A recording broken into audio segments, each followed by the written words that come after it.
Good morning.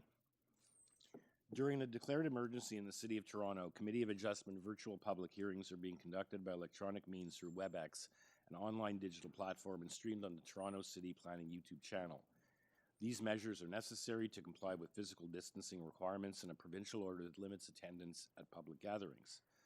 This will be a virtual public hearing, and participants who have registered in advance will be able to make their presentations to the committee using WebEx, an online event that is being moderated by city staff.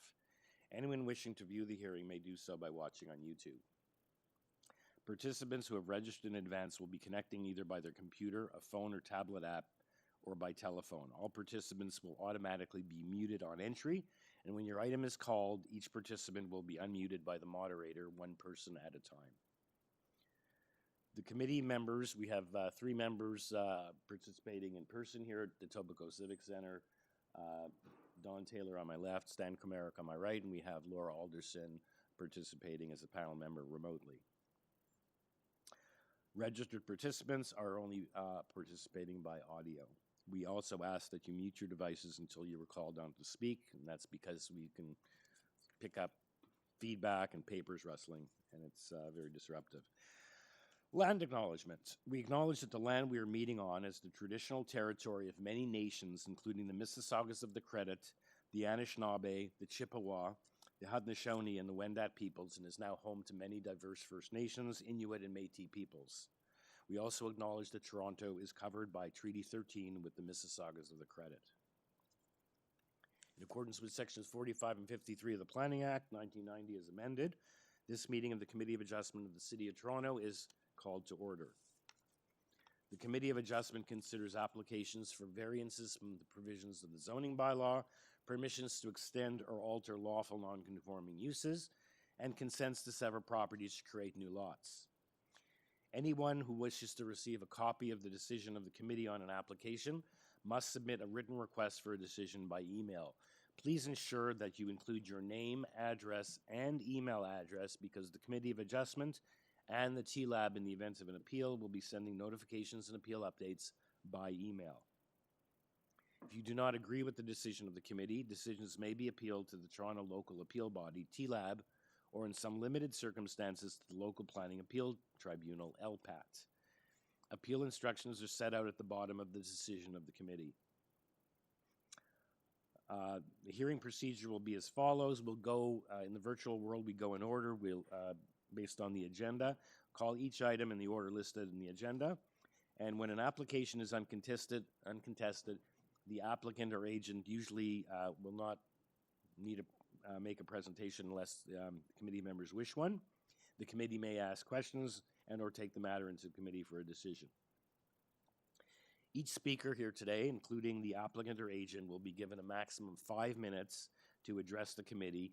Mr. Komarek is watching the clock, and we will comment when you're approaching or have exceeded 5 minutes.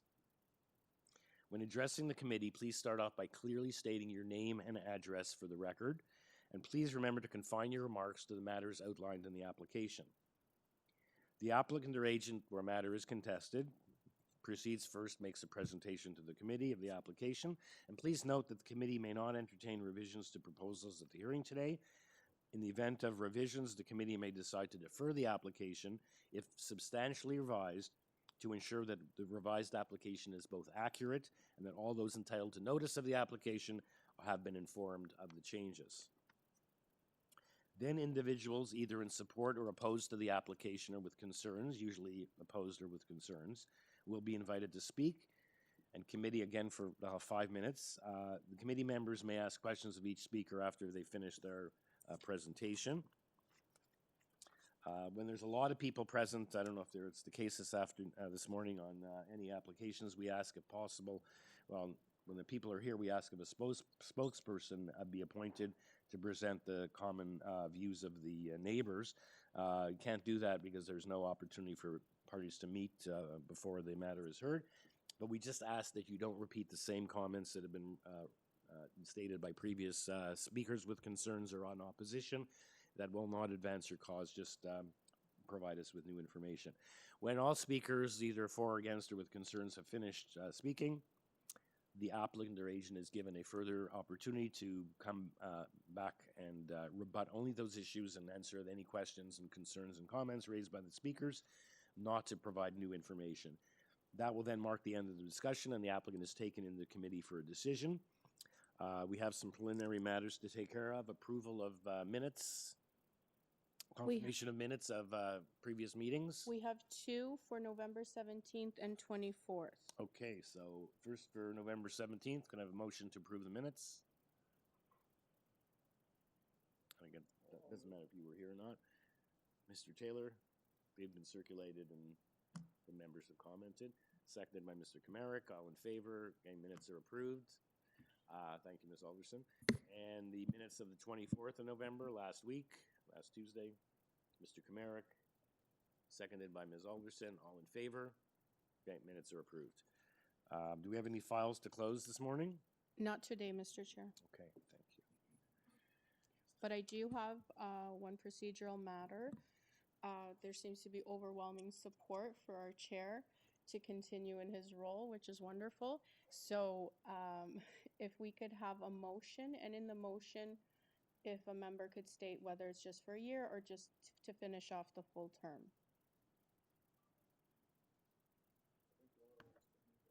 I'm very happy to make that motion. I believe that Michael should continue on as the chair indefinitely.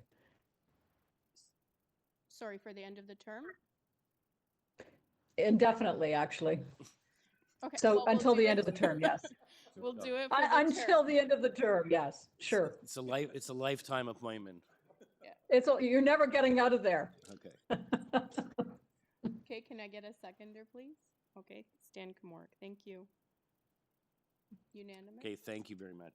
All in favor? Honored Thank you. to serve, and it's a pleasure working with all the panel members. We have a bigger panel than we've had in the past. Typically, the past both downtown and North York and Etobicoke, there was one panel, or downtown there were two panels, but they sat together as a panel. Here we're on a rotational basis. It gets you to work with different people on different hearings, so I think that's working out very well. Okay, so our first application of the morning is item number 1, 66 Lyngrove Avenue. Paul, did I get, here's the attendance sheet. Okay, we only have, on this application, 2 speakers registered, the agent Peter Giordano and the next door neighbor, Christy Teasdale at 64. So we'll hear first from the applicant. Let me just introduce the application. This is an application for additions, specifically to alter the existing dwelling by constructing the following: a 2-story rear addition, a 2nd-story addition above the existing dwelling, and an attached garage, a front porch, and a deck in the rear yard. And there are 6 variances. We have a cover letter and arborist report. That's all we have. Mr. Giordano, welcome. Thank you. Good morning, Mr. Chairman, members of the committee. So we have your cover letter and we have the arborist report. We also have a neighbor here. We didn't have any communication from a neighbor. Have you or your client consulted with the neighbors? Do you know what the neighbor's concern is? And if not, we can then listen to the concerns and you can respond. Yes, my client has spoken to the neighbor, has spoken to several neighbors, understands that there was a concern from the neighbor to the right, Ms. Tisdale. We'll gladly listen to any of her concerns, and I have a small presentation if you'd like to hear it. Okay, committee, would you like a presentation, Mr. Giordano?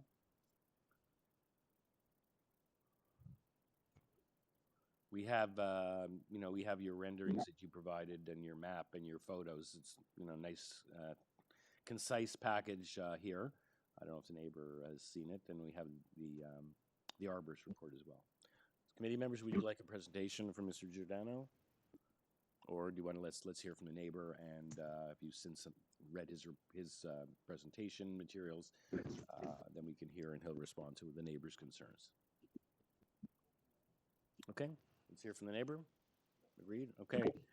Christy Teasdale at 64 Lyngrove, welcome. For me?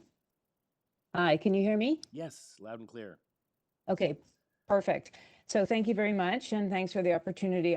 As I said to David when he came to the house, I don't have a huge concern. I don't want to misuse anybody's time. What is missing on the renderings, and it's probably not something that you request, is the height of the house juxtaposed to the house next door. So what I can't ascertain, I mean, the size, there's minor variances. I'm not going to push back on those. I mean, the reality is that's what's happening in the neighborhood, and I'm fine with it. I just have no appreciation for the height and how much sun that's going to block, because my house is much smaller and the yard that this house is going to be built on is much deeper than mine, so they're allowed to go back further. That's fine, but it's the height. It's not that I have an issue with it per se. I just don't know what it's going to do to my yard. And what the rendering should show is, because it shows the side view where the houses are, it just doesn't show height-wise what mine looks like beside it and how much sun will be blocked. So that's what I can't tell. Yeah, you mentioned also it's a deeper lot, so that would be a function of he's looking to cover 1% more than permitted. But perhaps he can advise. I see there is a height variance of 0.5 meter over what's permitted for the soffit height. But you want to know in relation to your home. I don't know if your home is a 1-story, 2-story, how high yours. Maybe Mr. Giordano is aware of that, or I don't know if any of his renderings you see. I don't see you've seen his covering letter with his renderings, whether he's showing sort of blank. He's showing a depiction of the houses on either side. Have you seen his package, his 3D rendering? Yeah, I have page it. 2? I have the drawing open. Yeah. I don't. We'll That's let him not. respond, I mean, but I'm showing you page 2. If you look at page 2, it says front elevation, 3D render. I guess it means rendering, and it shows the home, and it shows like in white outline the homes on either side. It's up on the screen now. Yeah, thank you, Mr. Kamara. I'm looking at my. Thank you. It's up on the screen, so it sort of depicts your house. Your house is the one on the left or on the right? On the right, I believe, right? And is that? So I do have that, and I didn't appreciate the fact that that's to size of my house. I would be surprised if it is. Is it? Is that sort of what your house looks like? The shape of your house? Yeah, it's a We'll hear from 1.5 Mr. story. Giordano. But He can perhaps confirm Okay. or whatever that. I'm going to ask him if that is a accurate depiction of the relationship of the height of your home compared to the proposed new home or proposed new additions. So let's hear back from Mr. That was your only concern, Ms. Teasdale? Yep. Okay, Mr. Giordano.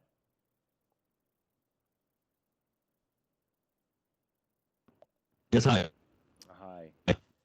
Yeah, as a matter of fact, you represented that quite well. The 3D rendering does show an accurate depiction of the neighboring home, the houses around it. You will notice that the soffit is depicted as slightly higher in the perspective that you see, but the house itself does conform to overall building height. So we're not actually asking for a height variance. We're asking for a soffit eaves variance.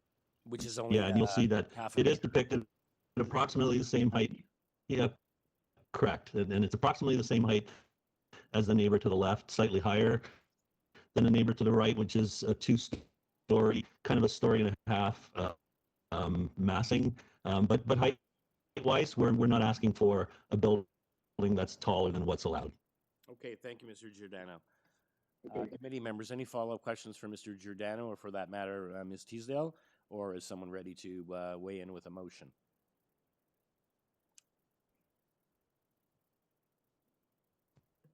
Mr. Chair, I'm satisfied that the 6 requested variances meet the 4 tests under the Planning Act, and I move for approval subject to urban forestry conditions 1 and 2. Thank you. Seconded for Mr. Taylor's motion. Mr. Kamarik's hand was up. Quicker this time. All in favor? You have unanimous approval. Thank you. We'll see you again. Thank you very much. Ms. Teasdale. Thank you.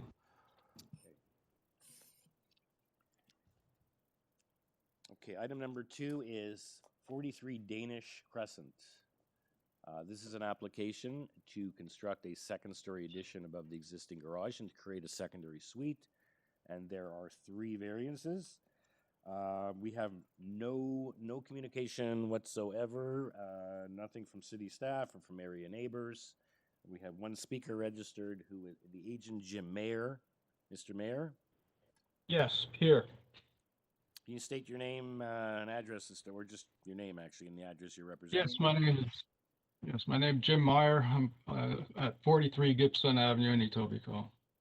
Okay, so there's no communication from anyone on this application. Very straightforward. Let's see if committee members have any questions or if someone's ready to weigh in with a motion.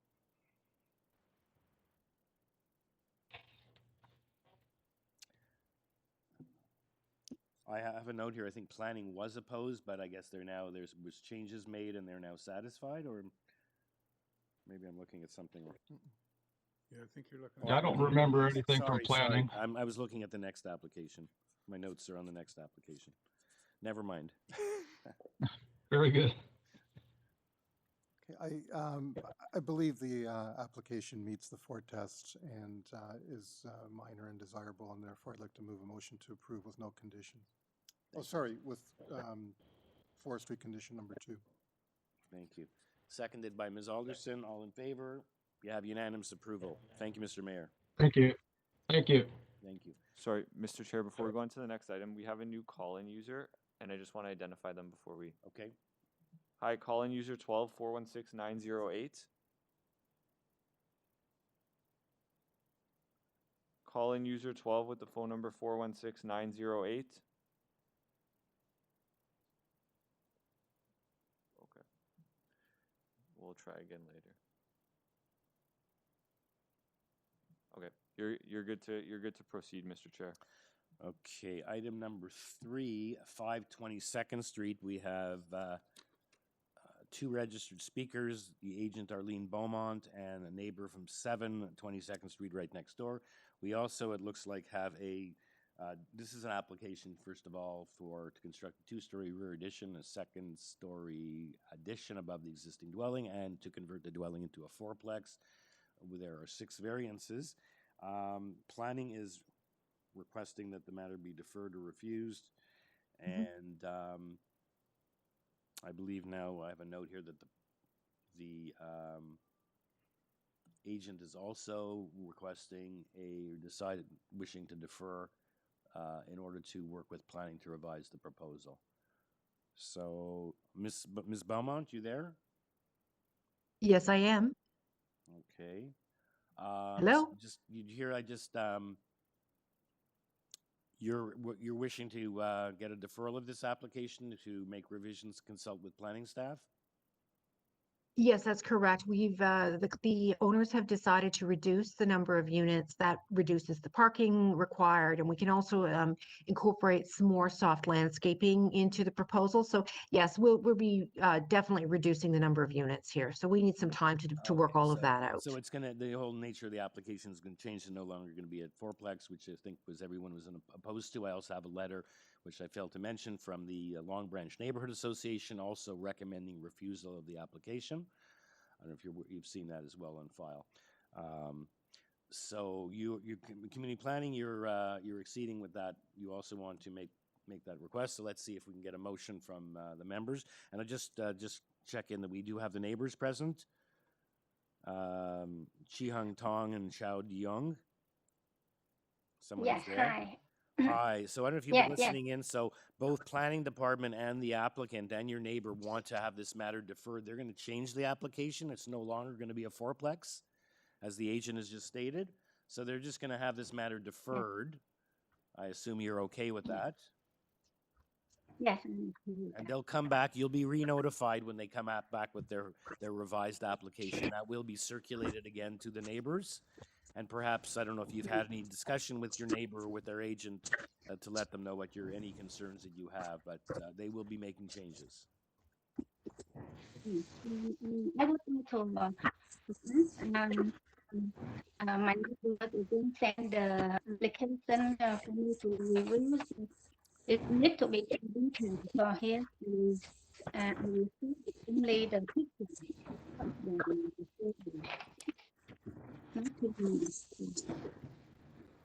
I went on the website to check for the everything, nothing.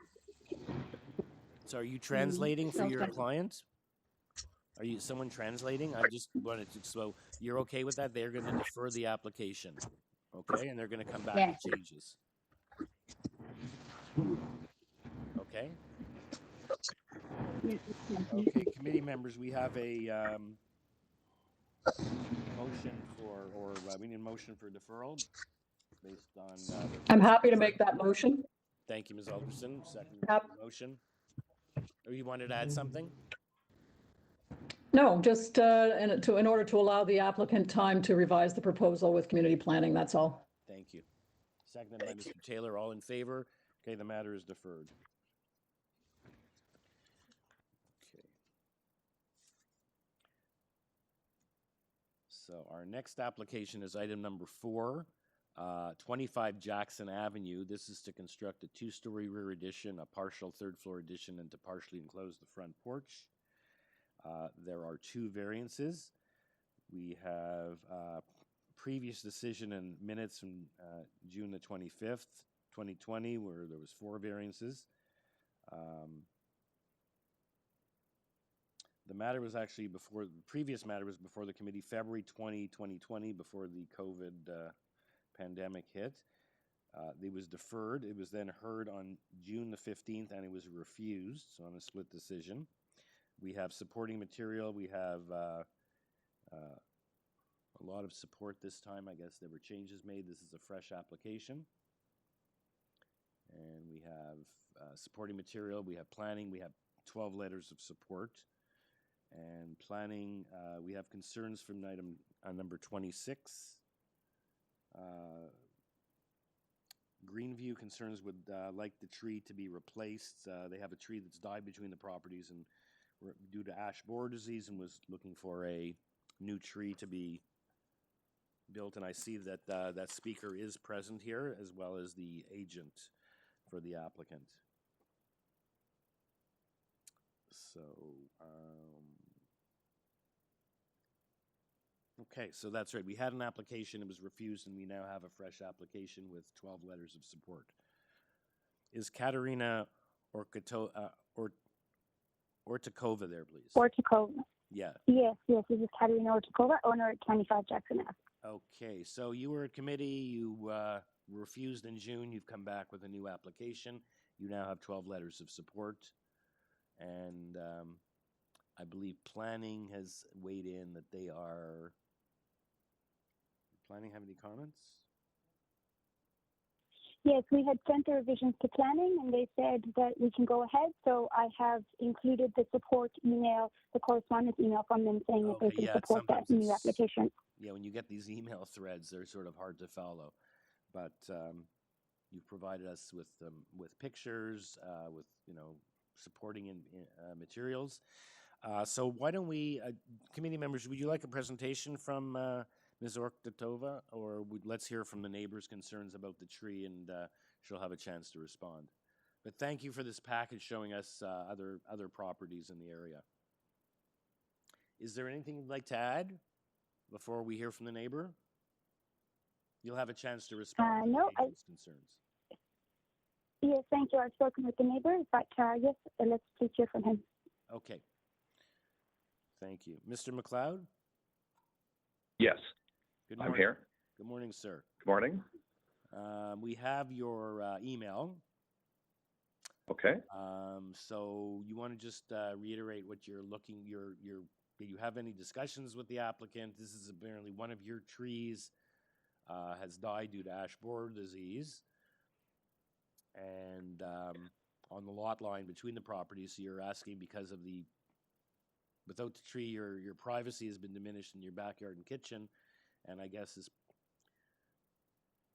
they're asking that, you're saying that the expansion proposals even affect the privacy issue even more, and you're asking that they ask for a non-fruit-bearing deciduous tree of at least 15 feet in height on the north side of the garage in the subject property, not closer than 2 meters from the shared property line. So that's what you're requesting? That you would like that to be built on their property? Yes. The tree was right on the fence that actually bent the fence that we had between our properties that we took down at our expense. I've discussed this with the applicant, and they were planning on putting a tree in any way. My only concern was if they were to put this up, put a tree in, and then sell the property, and someone else comes by and takes the tree down, we'd have no rights then. No. So I was wondering if it would be possible to have the tree put in as part of the decision by the committee. Well, But we support. Yeah, I hear what you're saying. You know, I don't think they're going to put a register or something on title that there has to be a tree there if there's another. You know, I don't know why they would. You know, you kind of have to use logic. If the tree improves your privacy and their privacy, which I assume it would be, right. Things work both ways. Then maybe you could be comforted by the fact that once they put in a tree. I don't know if were they willing to put in a 15-foot tree. I guess the bigger the tree, the more mature, the more expensive it is, and more difficult to plant. True. But let's hear back from the staff of, is that an appropriate condition for, first of all, it wouldn't be in perpetuity, that or my Once chairmanship. the tree is a certain size, it'll be protected by the by the bylaw. by the bylaw, but exactly. So, and like I said, the logic dictates that if it's a privacy tree and it's been put in for that purpose, the privacy works both ways. We'll hear from correct. From the owner, but you know, if she ever sells the property, it's just like any other property or tree or neighbor situation. It's not going to be whether it's part of the committee's decision as a condition of approval. I don't believe that would still preclude the owner in 5 years or another owner in 25 years from taking down that tree, even it's been referred to as a condition of approval. A condition of approval would just be, okay, make sure they're going to do it, not just not do it. But I don't think you'd be able to come back in 5 years or 10 years and say, look, that tree was granted as a condition of approval. They shouldn't be able to take it down. And so I don't think we don't have the authority to make that type of a motion. We could put it as a condition, I believe, but it's probably not, I'm getting a... It's hard to enforce because you can plant a tree, but you can't control nature, or the tree doesn't get watered if it dies. But I guess what he's saying is he had to raise a complaint. At least he would have that as ammunition that it was. I mean, they can always plant the tree. Or they could do a private. They could do a private agreement or exchange a letter saying, just showing what the bona fides. But it's certainly not going to be enforceable against subsequent owners unless it would be registered on title, and that's not going to happen. And this is Tom McLeod talking. It's not contentious in the least. It's just a request. If the committee doesn't have the authority to do that, then that's fine. We have no opposition to the application. Yeah. Okay. Thank you. And I think it's a neighborly thing. Privacy is a good thing, and like I said, it works both ways. So. Right. Okay. Ms. Etobicoke, would you just like to respond as part of the minutes? Yes. Sure, thank you. Yes, so the tree, as our neighbor Tom stated, was on their side that they cut down, and when they came to talk to us in the spring, I did ask if they were planning to replace it, and when they said no, I said no problem, we will plant a tree in our yard. As you stated, it's privacy for both of us. Tom and Kathy already have a tree in their yard, and so we will have the same matching tree, so that'll provide double privacy. In addition, if you notice from the change in the design from last time, we had a lot of windows on the third floor rear elevation, and we've changed that to just one small window. So that will also help privacy for both of us.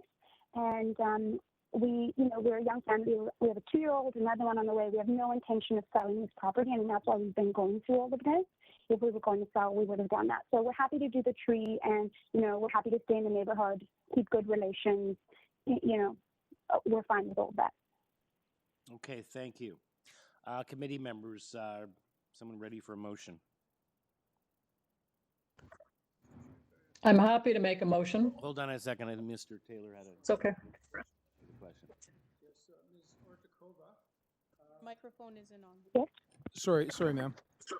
Your application in June 25th was refused, and that was for a 280.73 square meter gross floor area. You're now proposing a house that's slightly larger than that. Could you just explain to us why you believe this application is now deserving of approval? Sure. The correspondence we had for the June application with city planning, their main concern was the front elevation of the house and how the third story window appeared to be different from the other houses, and that's why we changed the design of the roof. We redesigned the roof to more in style with the neighborhood, and even though the floor space index. Okay, I guess we have to stop. King clinker bricks, thin bricks. And my suggestion might be a condition. You'll let us know when we can get started again? Perhaps an appropriate time if anyone wants a bathroom break or.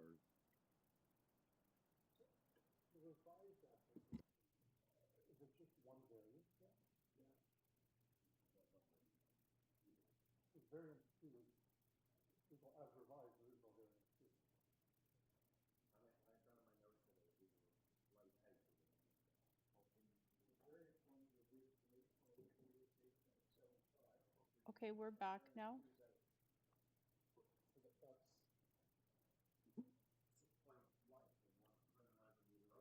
Okay, yeah, so there's an amended application. So essentially what we're looking at is variance 1 being reduced. Sorry.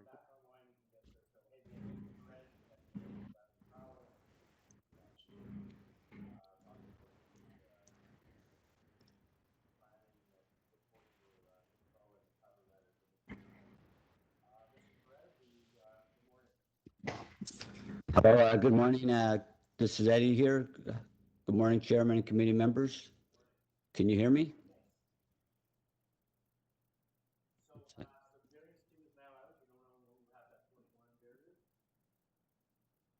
Yeah, we removed the height variance, so there's no more height variance. We're at 6 meters exactly.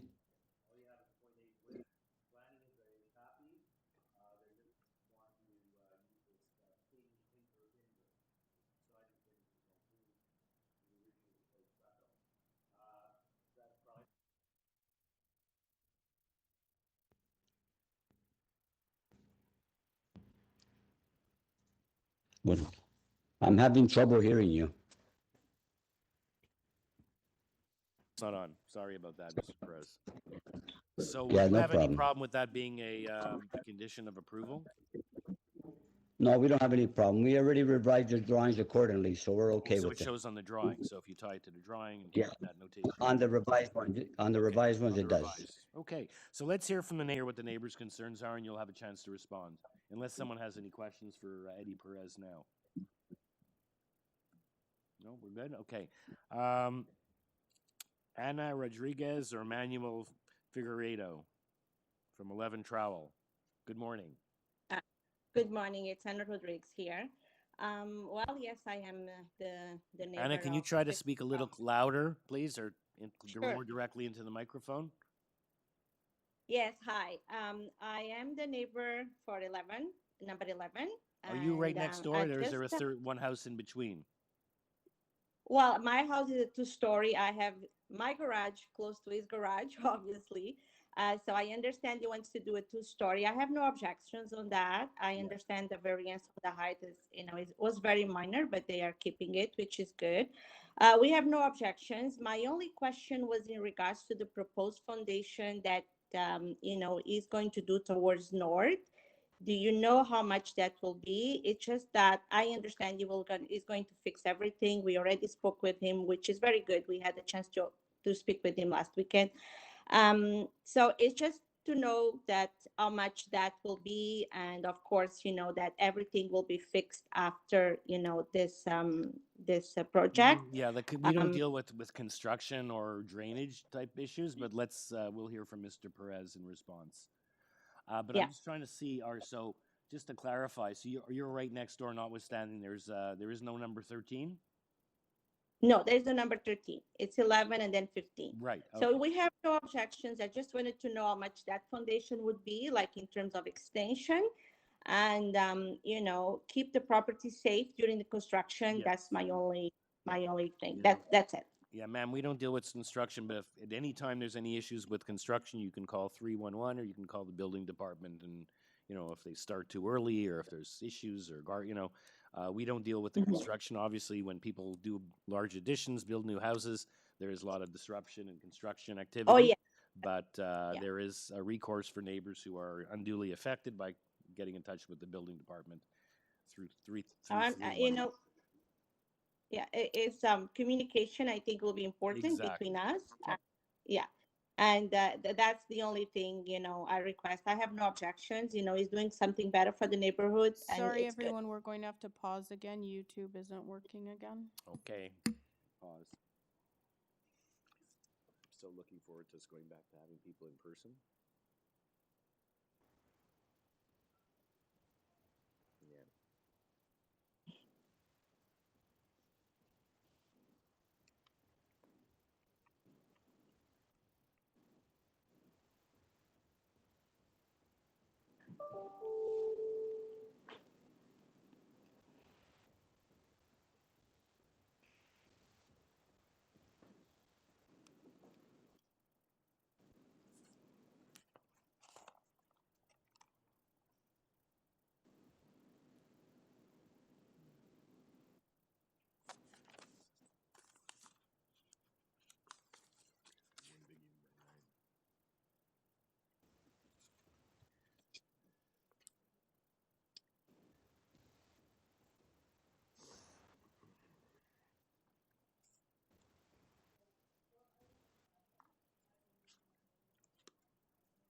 Mm-hmm.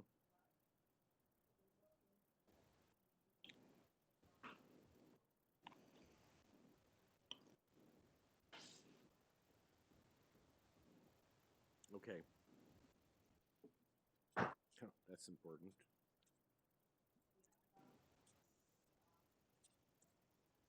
Mm-hmm. And there's a lot of speakers. 1, 2, 3, 5 speakers.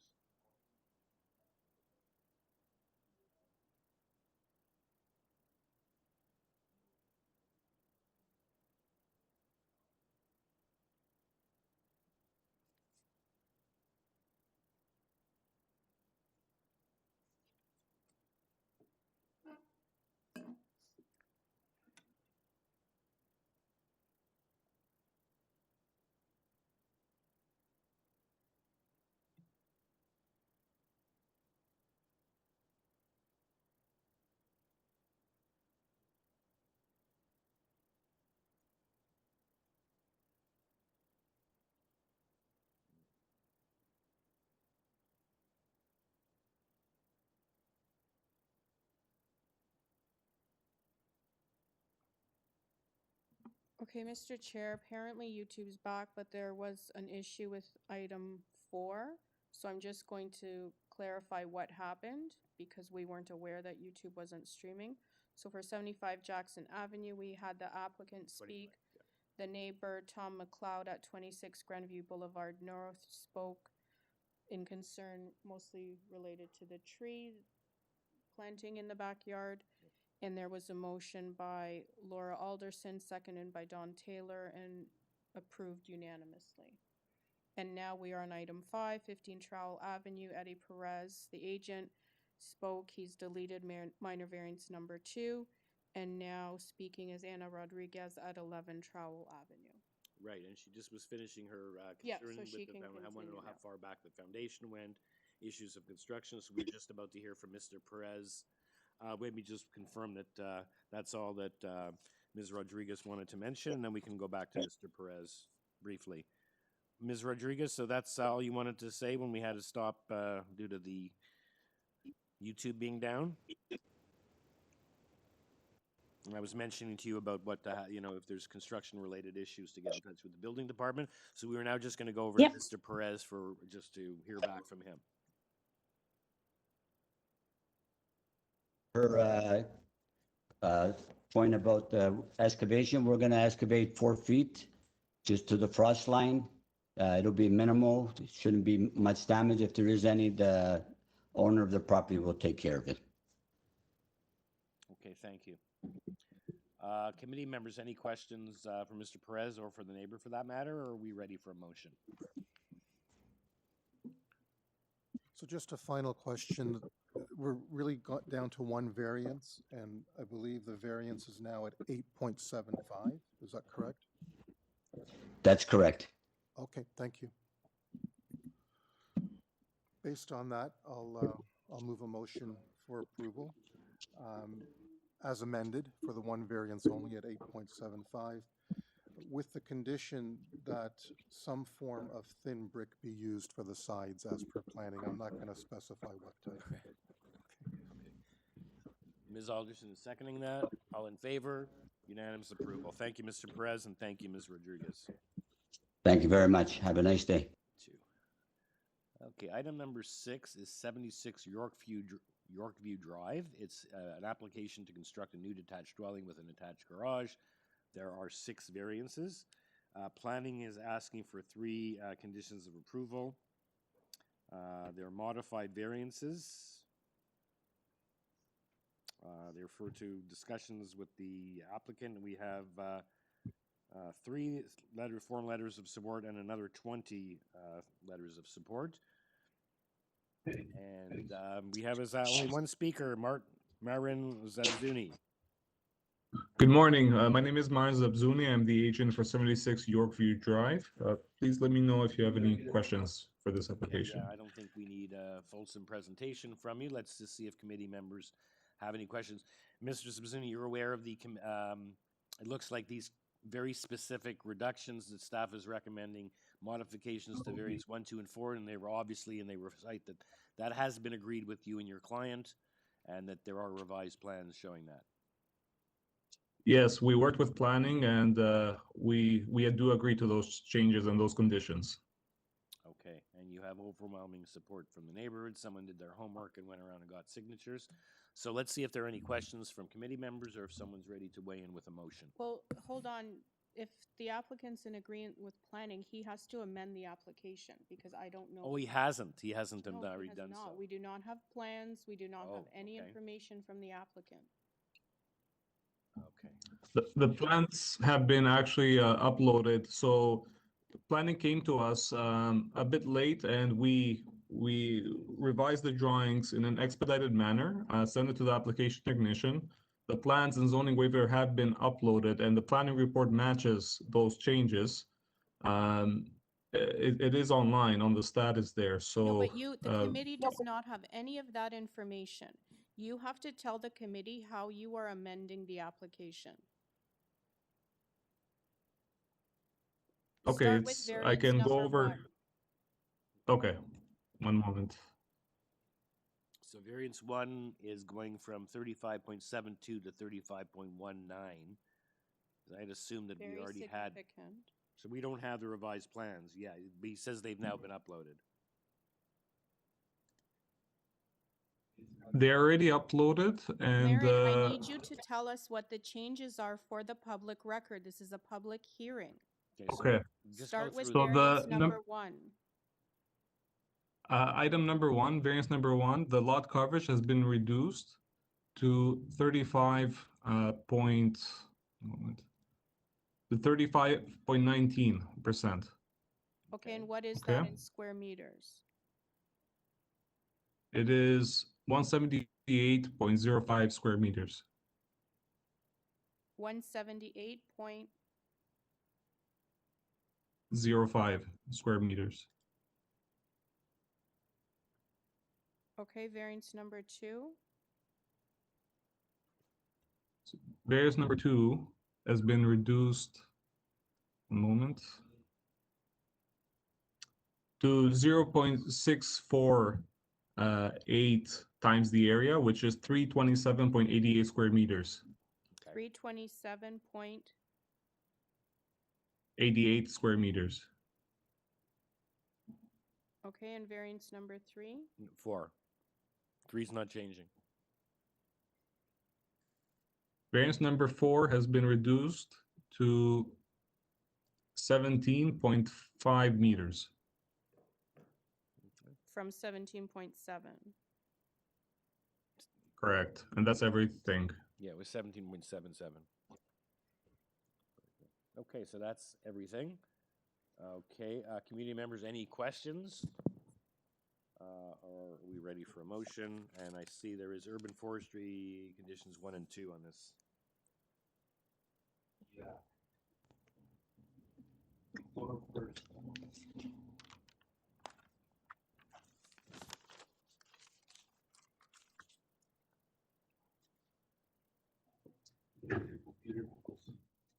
Okay,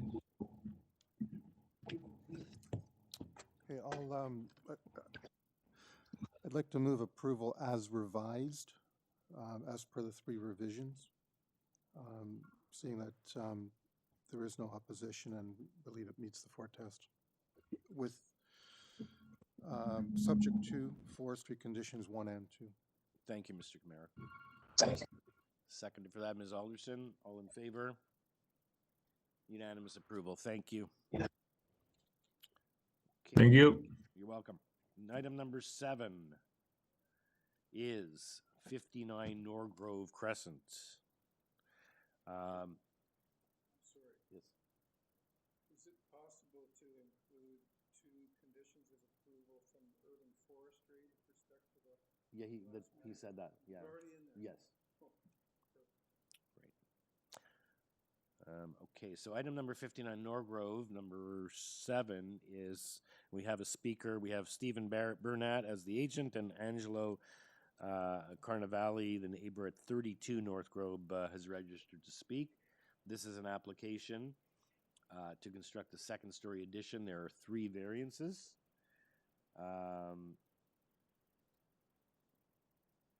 And we have photos. Yeah, we have opposition who's showing us a house under construction, some pictures, and that's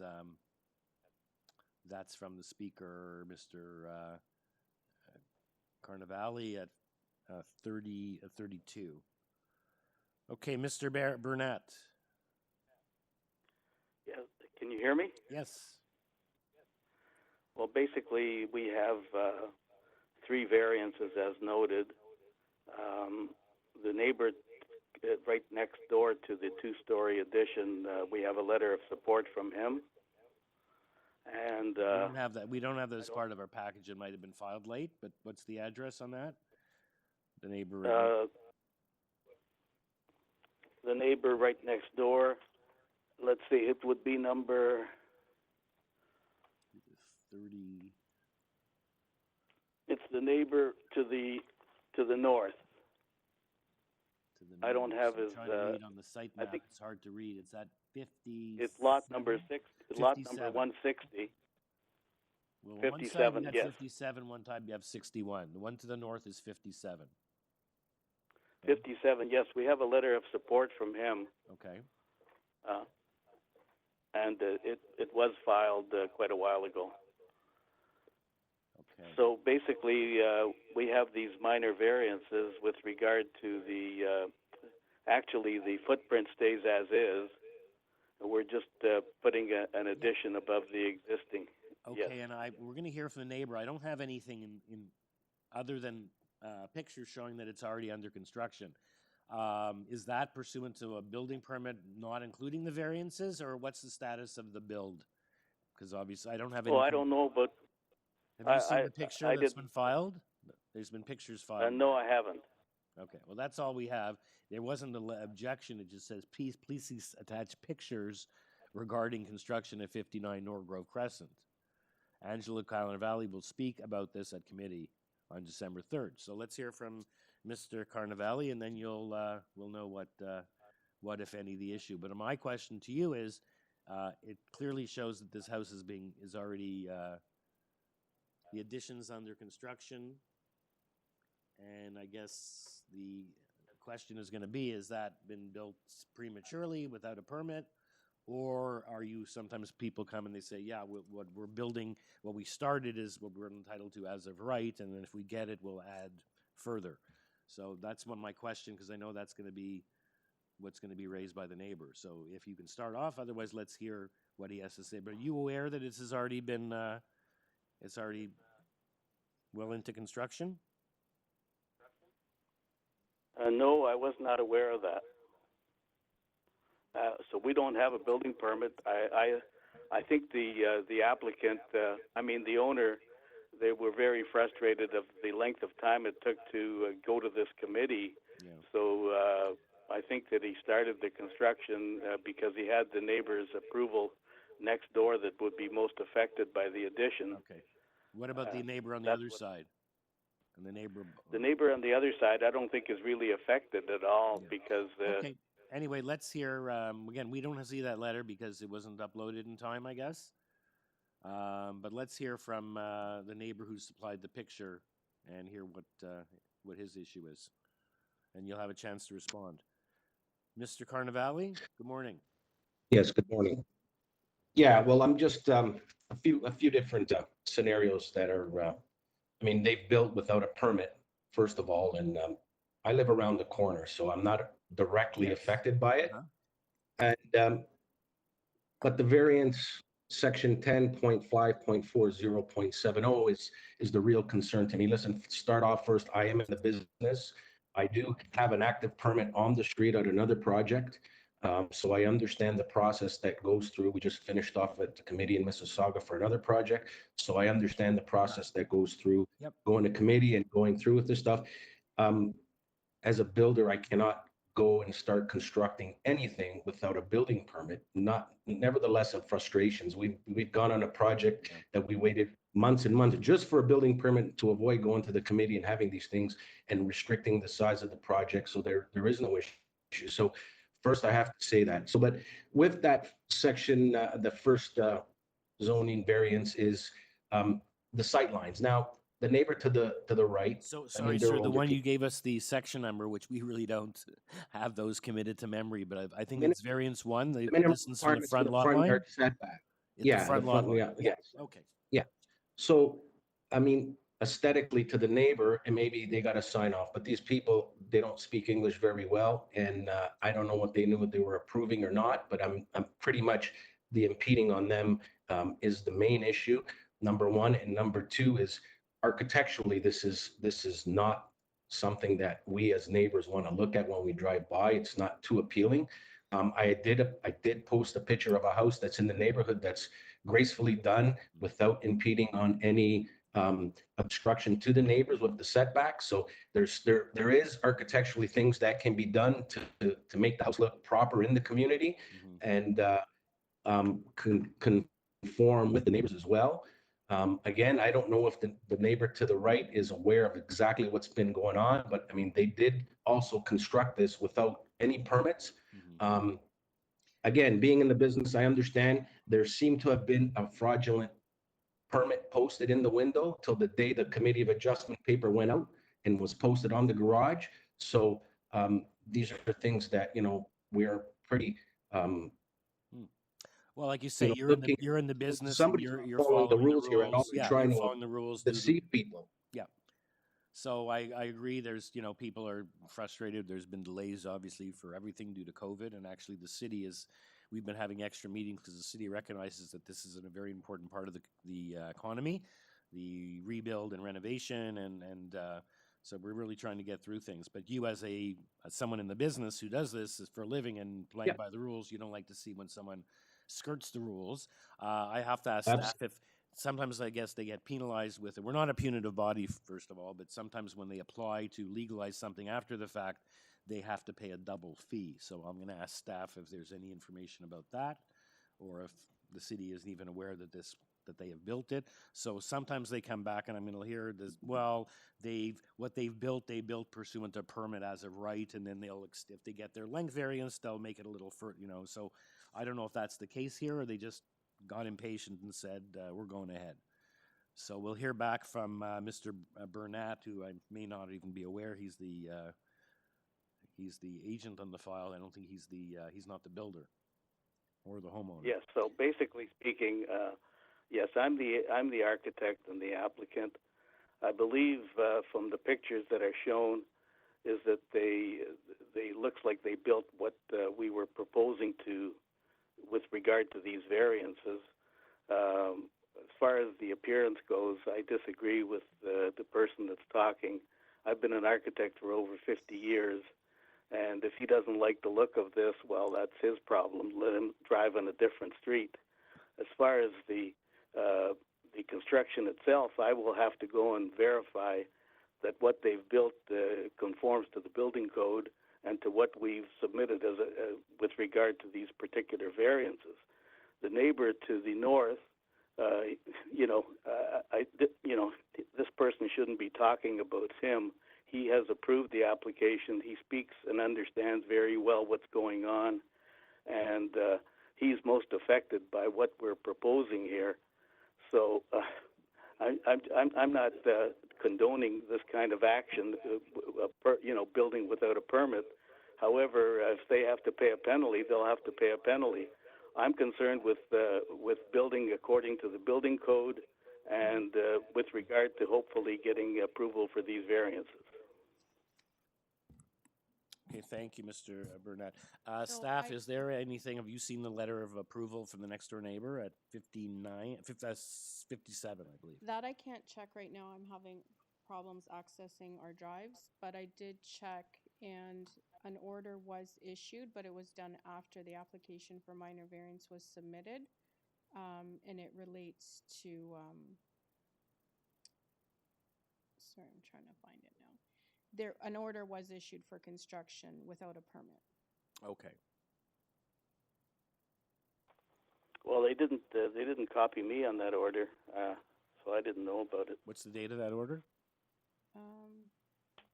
It would have been late November, but they would only issue it to the owners of the property. Okay. And when did you submit your letter of support? Because we don't see it. Well, the person that we were dealing with, Angelica, she I think had a problem with it, but I think I submitted it probably 2 weeks ago or more. So if she had and a problem, Angelica it had was a problem. all She had a submissions- problem with it, but I do have it, and I can attest to it, and I can email you guys a copy of it, even right now if you like. Well, all submissions have to be done in PDF format. They can't be locked. They can't have layers on them because otherwise we can't upload them into our system. So I'm not sure if that was the issue. You've told No, the committee. I submitted it in a PDF format, and I think Angelica was working from home, and she had a problem printing it or something to that effect. Okay, well, we can. But I submitted it properly with a PDF format. Well, right now, the chair asked me if there was an order to comply, and I've advised that yes, an order was issued in November. But that Oh, was wow. issued after the application. So what? So they would have just paid the regular. Right, so they didn't have to pay the double fee because they'd already applied and no one knew. The order to comply came after. So I don't know what they do in that circumstance. There's nothing. Okay. Like I said, we're not really a punitive body. Oh, so well, we can't- no, we're going to have to apply for a building permit, and I guess they're going to have to pay the additional fee. Unless it's a building permit fee, they get ding you on that, but they can't get you on the committee of, what I say is normally you pay double the committee of adjustment fee if you built ahead of time. For the application. But there was, since Oh. they weren't aware until after you paid your fee, they're not going to go back and ask you to pay a double committee of adjustment fee. But there may be something at the building department. But at least we know now what's going on. We do have. Do you have the letter from the other neighbor?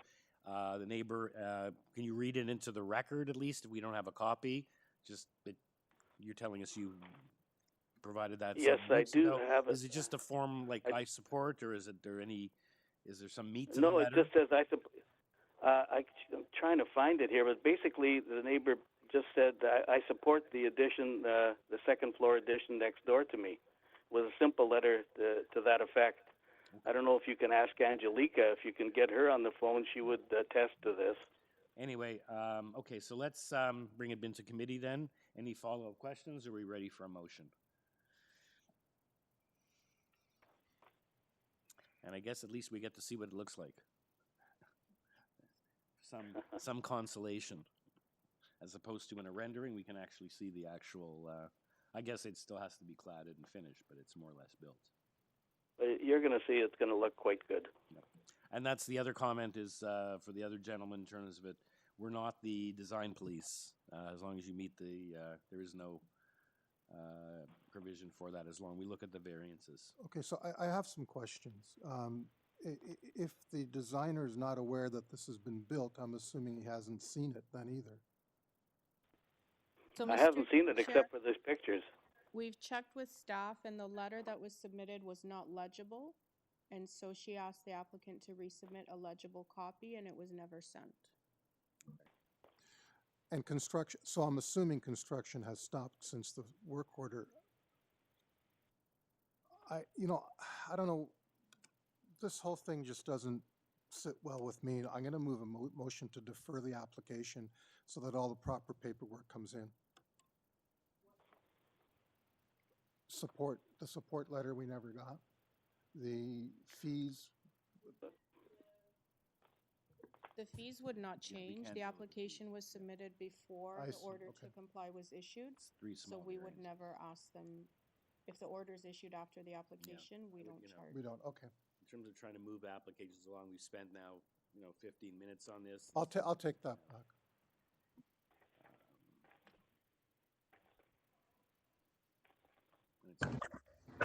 Well, Mr. Chair, as we know, we deal with applications like this on the basis that what is proposed has not yet been built.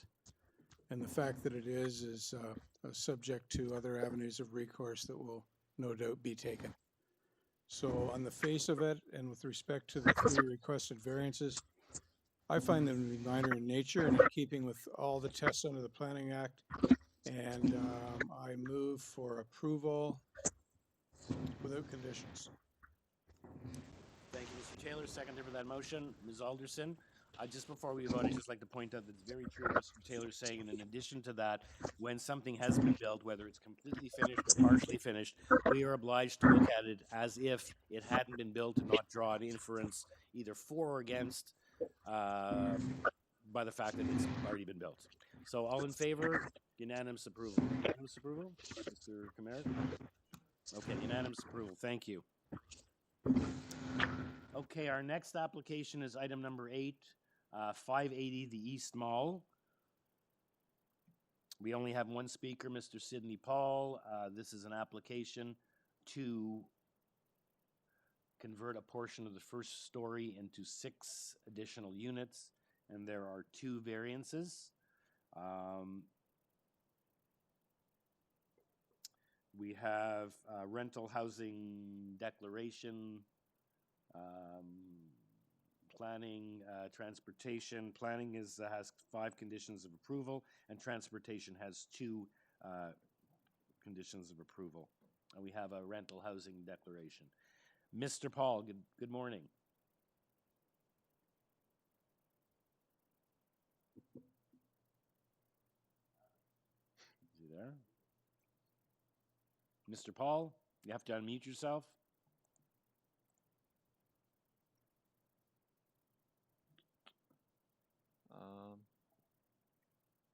He's Mr. Chair, he is unmuted. I'm not sure if he stepped away or what, but he was, like, his sound was good during the sound check. Okay. If you want, we could move on to the next one. Okay. And I'll have Paul phone him. Okay, thank you, Adam. Okay, oh, the next one is a big one too, so probably the largest application of the day in terms of the number of people registered to deal with. So Mr. Paul will have to stand by while we deal with that. So item number 9, 91 Gasville. This is an application to construct a new detached dwelling with an attached garage. There is only one variance. The minimum required side yard setback of required 1.2, and the new dwelling will be located 0.36 from the south side lot line. Which I believe from reading the application, that's where the existing house is, so they want to put the new house back where it was, and there seems to be overwhelming opposition to that, as well as some support. So we have Councillor Nunziata opposed. We have 37 letters of objection, and we can all see the addresses of those people in terms of how proximate or not proximate those letters are. And we have photos.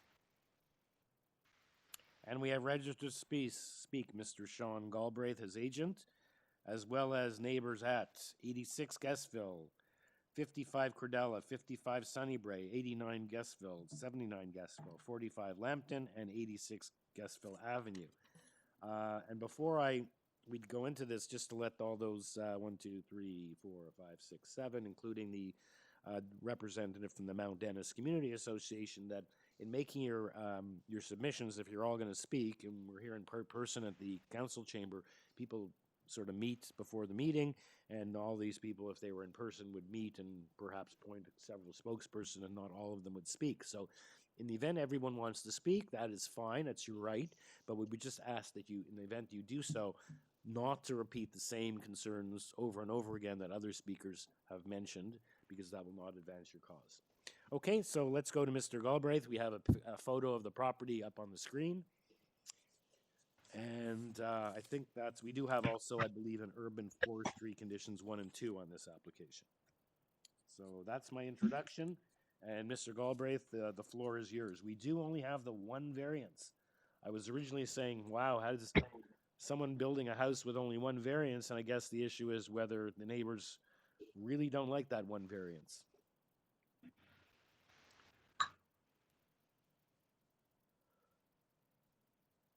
Mr. Galbraith?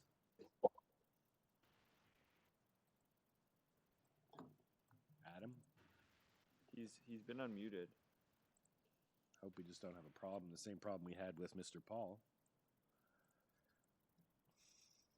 Oh, there we go. Oh. It wasn't unmuting on my end for some reason. Mr. Galbraith. Good morning. Yes, good morning. Your intros seem to sum up the application very well. It's one variance. It maintains the existing side yard setback. It's larger than the neighbor to the south's existing side yard setback, and they also have a 2-story house. And hold this on. configuration relationship. Hold on. Sorry, I just want to clarify. You're saying the neighbor that you're closer to on the your south side lot line, that they're also too close? They don't provide the 1.2 meter setback on that property? That is correct. So, and theirs is roughly half. Their side yard setback is half of what is proposed. Yes, exactly. They're at 0.6 or 0.7. You're looking to go to 0.36, which happens to be where the existing house is now. And I guess you're arguing. They're actually at about 16 centimeters. So while ours is reduced, it's double what they provide. I understand. And so this relationship between houses with these narrow side yard setbacks is extremely common in the area. While we don't have surveys for every property, certainly just eyeballing it, you can see that it is very common. Non-complying or houses that are shifted to one side on the property. I don't know if it is the majority of houses, but it's at very least very common. There are examples on the screen of just ones in the proximate area on Gasville alone. This absolutely maintains the character of the neighborhood and is the most commonly approved variance in the area, side yard setback, reflecting this existing character. And as you noted, there are no other variances. The house otherwise completely complies. Yeah, I've been at this a long time. It's very rare for people to come here with, only one variance on a new build. Now, my question is to you, I guess you could come, if you built it in the middle of a lot, and I take it, I think the reason is that the way they do that is it was to permit on these smaller lots, to permit enough room to get into the rear yard where the parking was typically located by skewing it that way so that there is room for a mutual drive between these houses on these small lots? So the house to the north has their own driveway, and it is just shy of 3 meters wide. Okay. On the north side, there will still be sufficient passage on the north. We're using the existing footprint on both sides. Okay. So that's why you have. So I'm looking at letters of objection. They're 37. I'm looking at sort of the quite a lot proximity. You have, I think there's some from people living in apartment buildings. I'm not sure how close they are, but it's not a question of a numbers game. It's not like you have 6 letters and they have 37, so they win. We Sure. look at impact and things like that. So I guess Not that's having to move a foundation is a significant cost savings. Okay. And again, if we're looking to maintain a character of a neighborhood, this is the character of the neighborhood, Okay, so other than the cost savings, going is back to there the 1920s. right. Okay, other than the cost savings, what is the prejudice to your client? I guess if it's a new build, of centering it on the lot because it looks like, for whatever reason, I guess maybe the neighborhood is figuring this is the way it was, but going forward as the housing stock gets replaced, it should be centered on the lot. And we do have a member from the Mountainous Association as well registered to speak.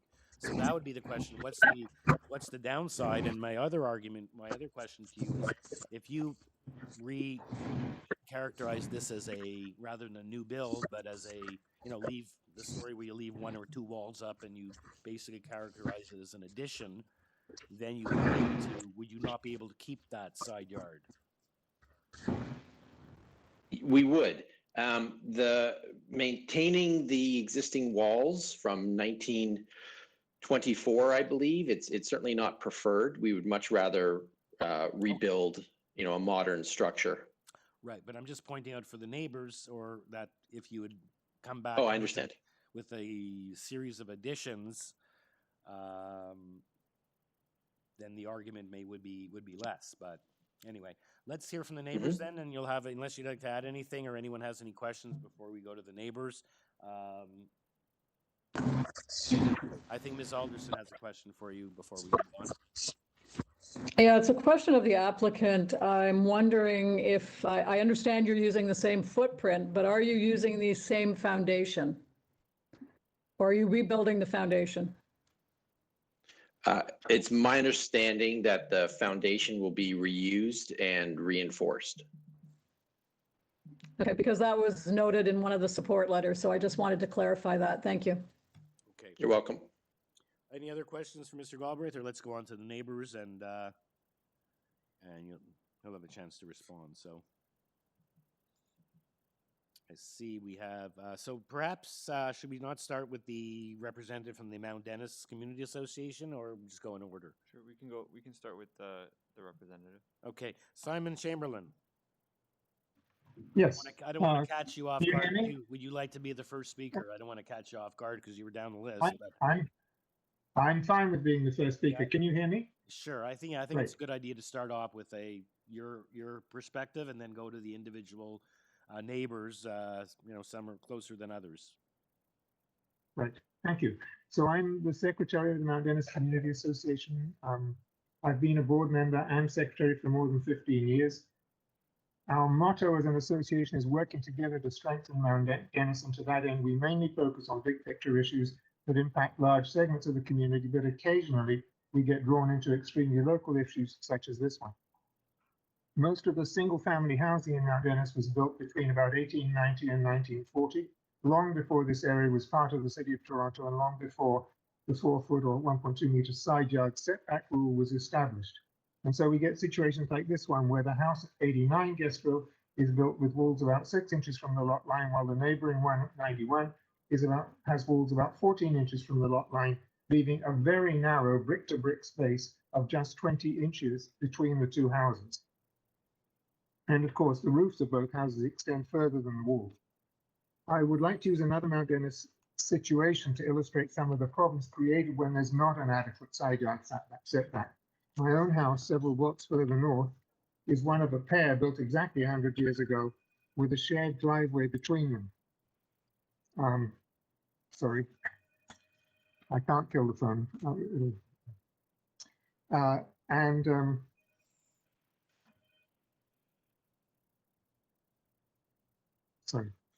Sorry.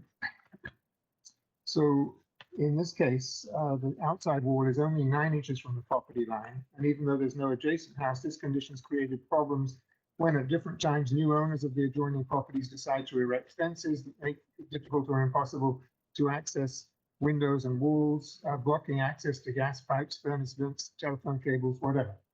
Because what I'm saying is that the side yard setback that is not close to the city requirement can cause problems.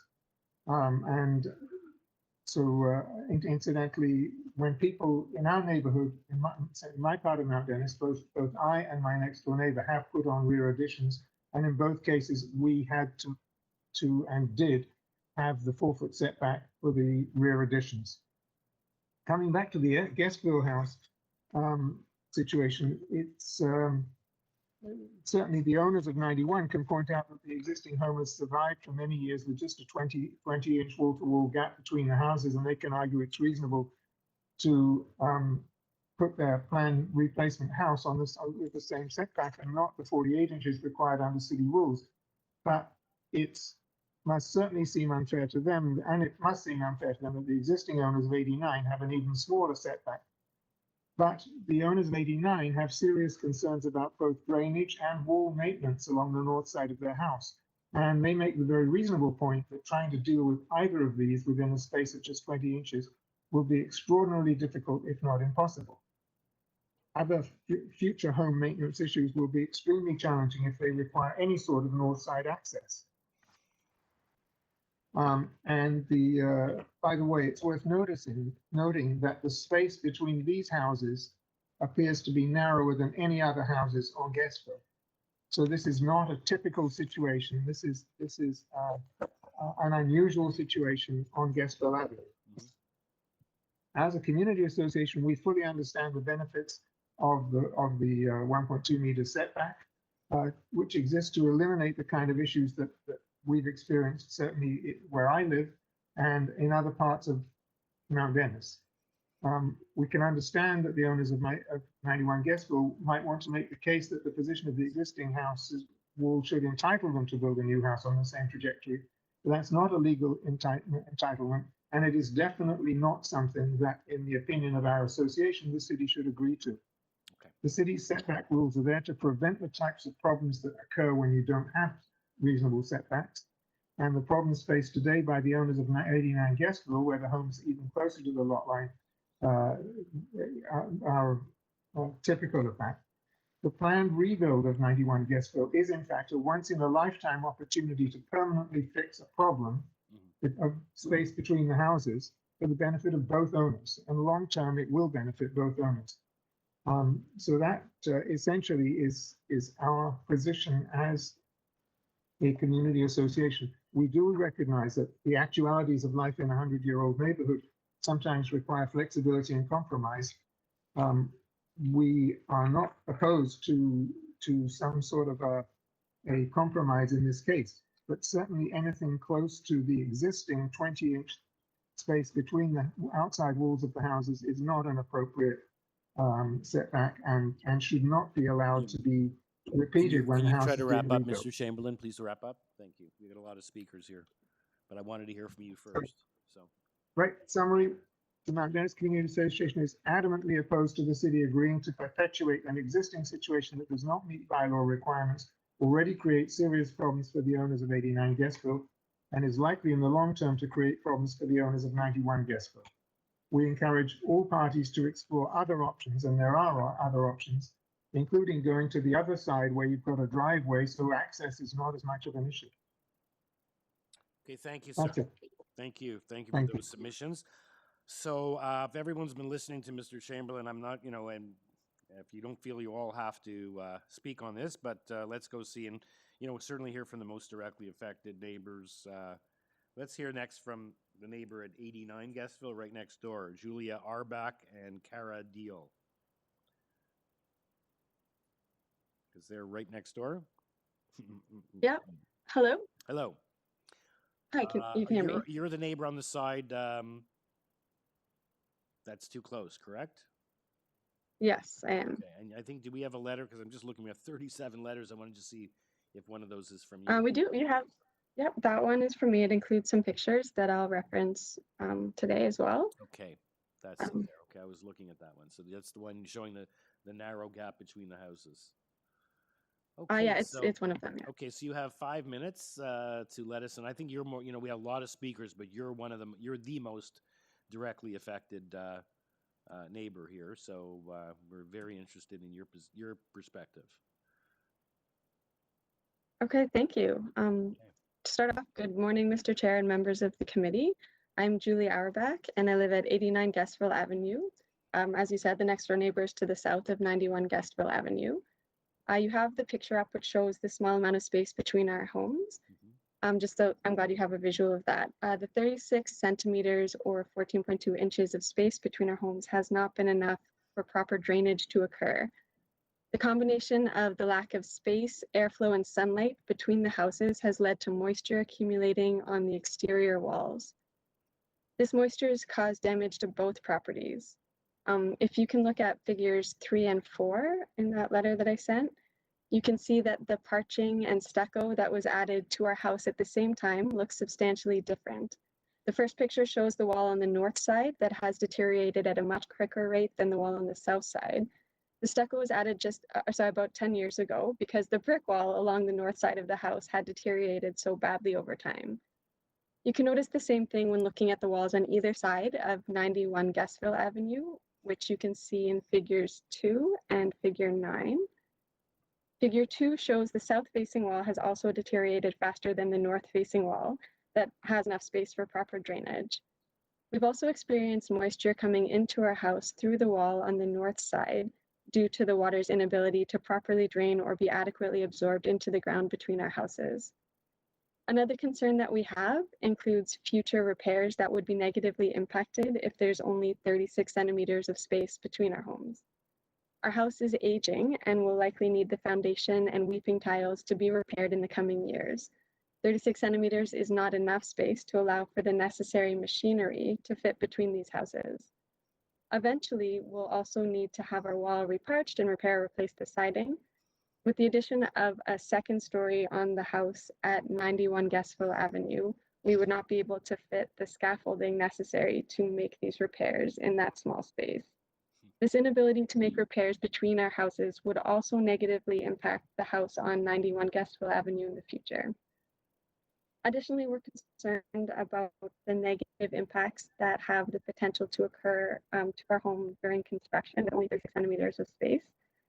If they're going to be digging another foundation so close to our house, which is deeper than the current one, as they mentioned, it could damage our foundation and impact the soil supporting our house and the stability of our walls or lead to cracks in our foundation. There isn't enough space there to properly backfill in such a way that the integrity of our foundation could be guaranteed. Although there are always risks involved when building beside such an old house, these risks increase when there's such a small amount of space. Other concerns that we have are related to general quality of life. If you look at figure 5 on my letter, which is the view from our bedroom, you can see our garden to the right side of the fence. Figure 6 shows our back deck, and figure 7 shows the view from our kitchen window. If you imagine the south wall of 91 Gasville extending back to the tree past the shed and up an additional story, it's easy to picture the shadow that it would cast on our yard and the loss of light through our windows. A house built with a 1.2 meter setback would be a less imposing presence. It is problematic to, sorry? No, I'm just saying because there are no other variances. That's the only variance. So if they're going further back and higher, they're doing that as of right. But like I say, this is an opportunity to Yes. to center it on the lot and provide, even though you don't provide enough of a setback. Your houses have been built, 100 years ago or whatever. So, but this is right an when this father opportunity to wasn't. sort of center it. Did you when you owned the house? Did you do the stucco or did the previous owner do the stucco? I know that was a previous owner. So how would they even get between the house to do any maintenance? Or how were they able to do that? I guess with a spray and some kind of a spray, because they wouldn't be able to. So 36 inches. There isn't a lot of room. centimeters. I guess they didn't have a portly tradesman. They would have had to have someone pretty skinny. Anyway, okay, thank you for those concerns. Like I said, you are the most directly affected neighbor. And you're responsible. Okay, so there's a few more things that, have I reached the time limit? No, because there are a few more things I wanted to add as well. Keep going. Is that No, okay? go ahead. Okay, thank you. Yeah. Okay, amazing. Thank you. I was just gonna say it's problematic to suggest that this bylaw should not be upheld because the width of the house at 91 Gasville should be the same as it was when it was built 100 years ago. For starter, it assumes that this new house will have the same footprint as the current house, which it won't. It will be much bigger. It also ignores the problem that this lack of space has caused both houses up until now. When these houses were built 100 years ago, people didn't know the negative impacts that having such a limited amount of space between houses would have. But we know better now, and when we know better, we should do better. And this bylaw stating that houses need to be 1.2 meters from each other was created to that end. I believe that the general intent and purpose of the city's bylaw is meant to protect the safety and structural integrity of the houses that are built. Even though the narrow set existing homes were built at a time when this bylaw was not in effect, it is my hope that the new home at 91 Gasville Avenue can be built in such a way that it is in accordance with the bylaw and protects the integrity of both homes in the future. Thank you. Thank you. And like I said, this is, I was reading some of the letter. It looks like the issue is that they want to use the foundation, although they're building a new house. And the question is, we have to weigh as a committee we have to see is it appropriate at this point to maintain that 100-year-old situation with 36 inches between these houses. So we have a number of other speakers. Sorry. Okay, sure. No, that's okay. Yeah. Thank you. Okay, so and thank you. You know, I know you neighbors do not get a great deal of time to put these things together, and I just want to thank you and your partner for a very well written and with photos attached, which is very helpful. You know, there's another application we got today from a lawyer which reads like a factum that we don't need, but this is quite very well done. And like I said, you were the most affected neighbor. So just asking you, so you so if they complied with the bylaw, or they didn't comply but gave more than what they're looking for, I assume the community wants the full 1.2 meter separation, and then ultimately, if your house ever gets rebuilt, you'd be asked to provide a 1.2 meter separation for a total of 2.4. Absolutely. Okay. Committee members, any questions for? Yeah, if we were to have a so I was just gonna say, if we were to have a rebuild, then we would need to follow the existing bylaws. Right. Or come to committee for a variance. Or right, right. Keep us in business. Any questions for Ms. Arbach? Or are we ready to move on to another speaker? The only question that comes to my mind is, what would you feel is a reasonable setback? So to be honest, the bylaw 1.2 would obviously be reasonable. I would need to consult a contractor to get a number lower than that, just so that I know that's not my area of expertise. So I would need, in order to know kind of the size of the necessary machinery. I know the current setback is been very problematic over the years for both homes. So I would want to consult kind of with so you don't with a specialist. you don't really have a counter proposal other than so I'm what open it is. Yeah, I'm open to compromising, but I don't have a number offhand. I would need to do a little bit more research to have a number that's less than 1.2. 1.2 I know would be enough to kind of deal with the problems at hand and avoid them in the future. But yeah, that's the bylaw. But yeah, I would have to kind of carefully consider that and consult with someone more knowledgeable than I. Yeah, you're not a planner, you're not a construction individual, so you would obviously want enough room to freely move from front to back, to move lawnmowers or equipment, and as well to have sufficient room to build scaffolding and have a workman potentially work between the two houses to do any necessary maintenance. But perhaps we'll hear from Mr. Galbraith, and if he's amenable to anything. Absolutely. But this is not LPAD. We don't have a whole day for a hearing. We do 30 right. hearings today, and the question is, we're now going to hear from 1, 2, 3, 4, 5 more people who are not directly affected. They're just like all 37, and the counselor, which are just more affected by the precedential value. You're the really only person affected by this, other than the wider concern of the neighbor that this would be used as a precedent, and the neighborhood feels that this is an opportunity to, after 100 years, when we had horses and buggies, to center this house on the lot, since they're building a new house anyway. And if they have to pay for a new foundation, well, that's the cost of doing business. So I'm just wondering if we need to hear from all of these neighbors. But I guess they have the right. In person, you see, everyone goes out in the hallway, they have a little meeting, and they come back and they would appoint, let's say, a couple of 3 or 4 people, including yourself and Mr. Chamberlain and someone else who's maybe written a more cohesive letter or some kind of a speaker. So in any event, Madam Secretary Church, I guess we might as well barrel on and listen. But just of other speakers, if you don't have to go on, you have 5 minutes. You don't need to use your 5 minutes. You can use 1 minute or 2 minutes or 30 seconds if necessary, because we know the issues and we've heard from Ms. Orbach, who is most directly affected. We realize this is a larger neighborhood issue. Sorry, Mr. Chair, before we move on to the next speaker, I just want to clarify. I have a Lydia Nikolic and a Greta Soares both at 86 Gasville. Yes. So I'm going to unmute Greta. Greta, is it correct that you live at the same address as Lydia Nikolic? I'm part owner. Okay. Yes. We only allow one speaker from an address, so if either of you... okay. Lydia, do you want to speak or do you want me to speak? Yeah, you're across the street. Yeah, we're across the street. Okay, so... If you would like me to speak, well, I can speak on, for both of us. That would be wonderful.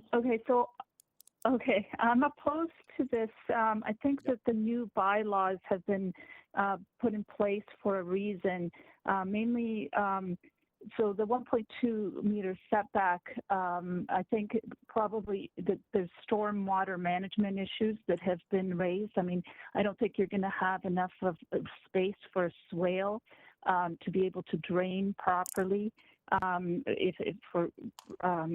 it rains. And the stormwater management is an issue. The next issue would be, I think that this is really considered a new build if they're, putting in new foundations. So if it's a new build, then it should follow the new bylaws. I think also the street would change and it would set a precedent so that, the next neighbor, close to, all on the street would follow the same. The concern is that this is going to, if this passes, then it would be a concern for the entire street. I think the other reason we need to keep this, so my main concern is this setback up between the houses. I think there's a safety issue as well for if there's a fire to get out. What about a handicapped person to move, to be able to have enough space to access the street? So I think those are my main concerns: is the drainage, safety, and the distance between the houses. I think the 1.2 should be maintained, and I think this is, to me, considered a new build. Yes, and it's not a retrofit because you're getting into the foundations. So that's essentially a new build. So it should follow the new bylaw. Thank you. Yeah, it's a new build. He's chosen to do a new build, and so if it's a new build, it's a new build. Yeah. I guess he wanted to save money on use the existing foundation, right. But that's what yeah. That's what we're here to decide. So thank you, as you're living right across the street. So you're certainly a very effective. You look at this, correct? Because you're right across the yes, street. Exactly. Just trying to expand the location map. It's very, very, very faint, but you're across the street. I'm just trying to see where the next speakers. There's a couple of speakers on a street call on one on Cordella. So does anyone have any questions for Greta Soares? And we're not going to hear from Lydia because they live at the same address. If not, we'll move on to the next speaker. And I'd like to know where the street is in relation to 55 Cordella, Mike Matos. I'm trying to see where this street is, and I can't get my location map to get any bigger. Good morning, sir. Okay. Good morning, Mr. Chairman. I believe you misspoke a couple of minutes ago when you suggested the houses were 36 inches apart, which is not the case. I'd also like to clarify that I'm speaking today based largely on my... Are you in support or opposed? I am against. I am against at this point. Okay, so can you The- correct my error? What's the distance between the houses? Well, they're about 14 inches apart Okay, at present. And that is what is being obtained. okay. Anyway, today I am speaking based on my experience with Toronto and Region Conservation Authority. This property is Sorry, approximately. what did you say about Toronto? Are you with Toronto Conference? What did you just say about Toronto Conservation? You bleep. I'm saying I'm speaking based on the knowledge I gained as a director of the Conservation Authority. Oh, okay. Where we regulated development about 2 blocks south of here in the valley. Right. So I have learned a lot about the drainage situation and about what's going on in this area. I was a member of the environmental assessment for the Black Creek, and that's why I decided to speak this morning. Now, Mount Dennis is on a glacial moraine that was the shore of Lake Iroquois, and it is between the valleys of the Black Creek and the Humber. The valleys are eroding, and we have problems with sinkholes. We also have problems with lost pipes where there were sewers and weeping tile that has been lost. And we're also on sand. So whenever this happens and you start working on a lot, you have unexpected catastrophes happen. So there is a very definite risk to adjoining properties when you're working here. And when you're working 14 inches from a foundation, it's a quite severe risk. Additionally, from working with the Conservation Authority, we have seen lots where we did approve these tiny setbacks, but they generally occurred after a study of the lot. So the drainage had been studied and we knew where the water was going and the neighbors had agreed on what the solution would be. So that berms were built or swales were built or weeping tile was installed. But this was part of the proposal that was accepted. And it was not, oh, we're going to dig a hole and then hope the next door neighbor's house doesn't fall down. We've seen it improve the situation despite having a zero setback. We've also seen problems from other construction where just the construction equipment caused problems. And we know now that unless you do a survey in advance and you check for cracked basement foundations and you take an assessment, you have a big fight on your hands after the fact when you try to assess who's responsible and to what extent. So in advance, there needs to be an indemnification method. And I have heard nothing about that today. I live in a 100-year-old house that got flooded in 2013, when in 2013, I believe there was surface flooding in this area on Gasville. My house was upgraded significantly and solved the problem. So I know these problems can be solved, but they have not been addressed to what I consider the satisfaction of the neighbor. And because of that, I feel the neighbor deserves protection before this construction project starts. And I really have no opinion on how far the setback should be, but I do feel they're not being protected for the construction. Thank you. I was just going to ask you what you would recommend with your expertise in conservation, not necessarily in construction and moving stuff back and forth, of Mr. Komarik's question of what would be an acceptable setback between these two urban, infill housing situation, not necessarily 2.4 meters if each house, when the next door neighbor's house is ever rebuilt, whether you need, 2.4, each neighbor providing the 1.2, or whether, let's say, 0.6 or 1 or something else. But so thank you for. I think that's for a construction engineer. Property. Thank you. Anyone have any questions for Thank Mr. you. Matos before we move on? In that case, neighbor, we have 3 more speakers, or so just you don't feel you have to go on if you don't need to, because we heard from Ms. Orbach, who's most directly affected, as well as the Mount Dennis, and now from someone from the former director of TRCA, giving us some background. So John Conforzi from 79 Gasville, I guess, also a property some houses down on the same side of the street. Mr. Conforzi. Hello. Yes, I'd like some clarification from, I believe, who's the owner? Galbraith? He's the agent, sir. He's the agent. So I'm just looking for some clarification because I believe he contradicted himself. Are they keeping the foundation or are they changing it? Okay, he can respond to that in his rebuttal, but I believe that's why he doesn't want to give the side yard, because he wants to keep the existing foundation. I guess it's going to be existing, plus he's going to extend the foundation, if I heard correctly, but he'll let us know. So it's he wants to keep that foundation, plus I guess add to it. And I thought okay. So you're opposed. You believe that the I'm opposed. I'm opposed. Yeah.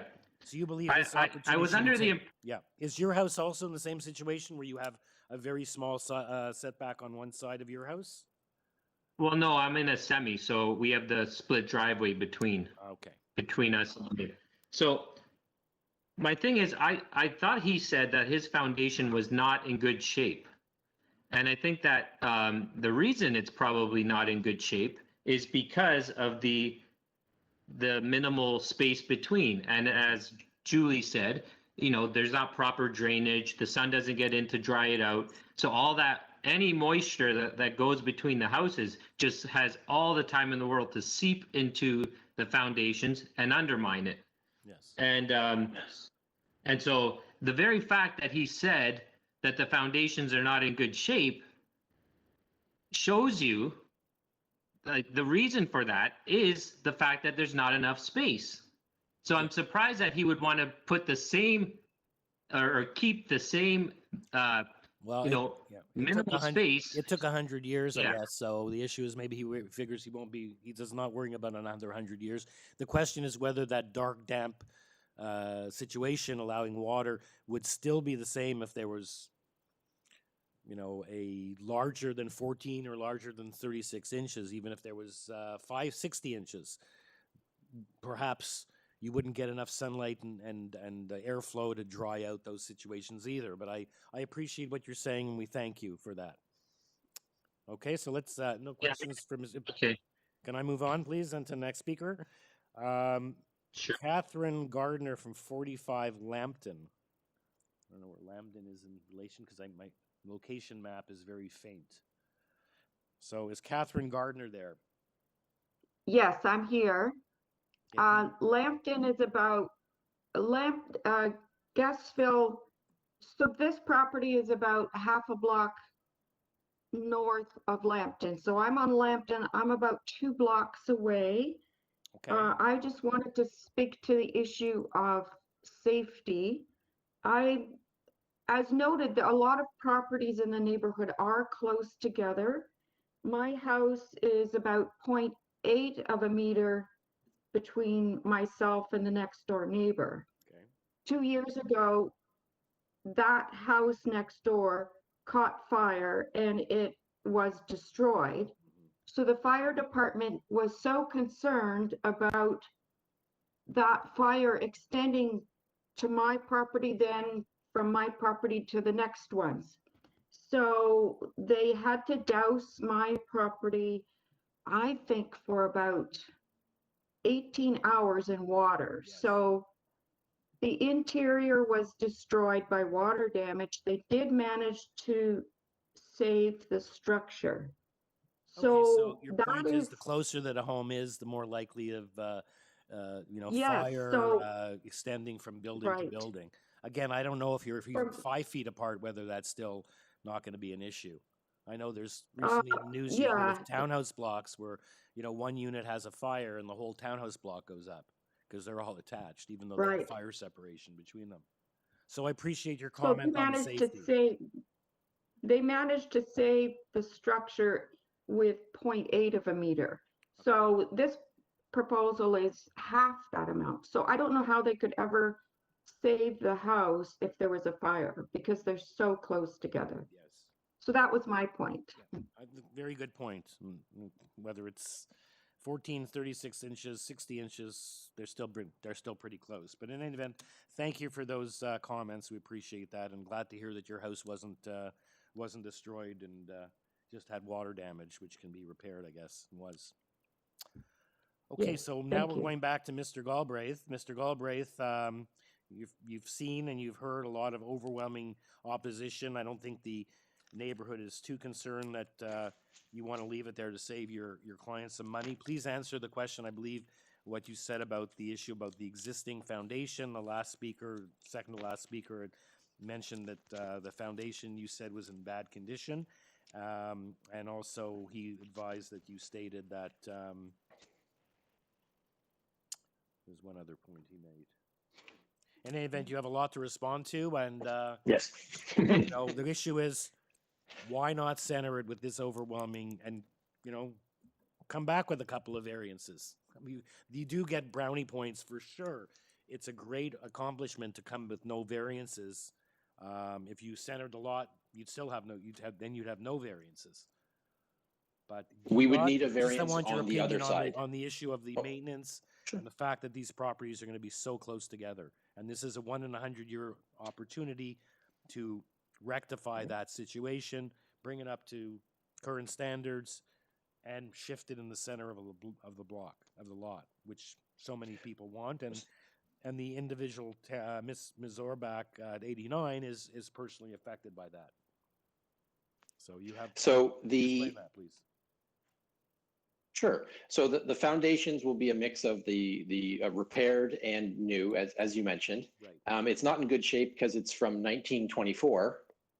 The neighbor has been consulted on several occasions with regards to being able to fix their foundation at the same time that the construction was going to take place. And it was our understanding that she was very happy with that arrangement, and until her spouse, I think, changed the mind. They're not able to repair their foundation on their own property. They need our property to access theirs because it's only 16 centimeters off the property line.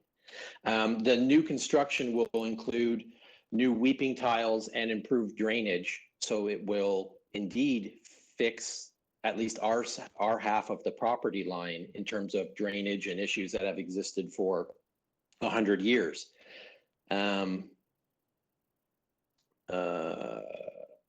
What else was there? There was a question that this would set a new precedent. That simply isn't correct in terms of that it being an existing condition that's common in the neighborhood, and based on the variances that have been approved in the past by this committee in this neighborhood, is entirely in keeping with the existing precedent. It doesn't set a new one.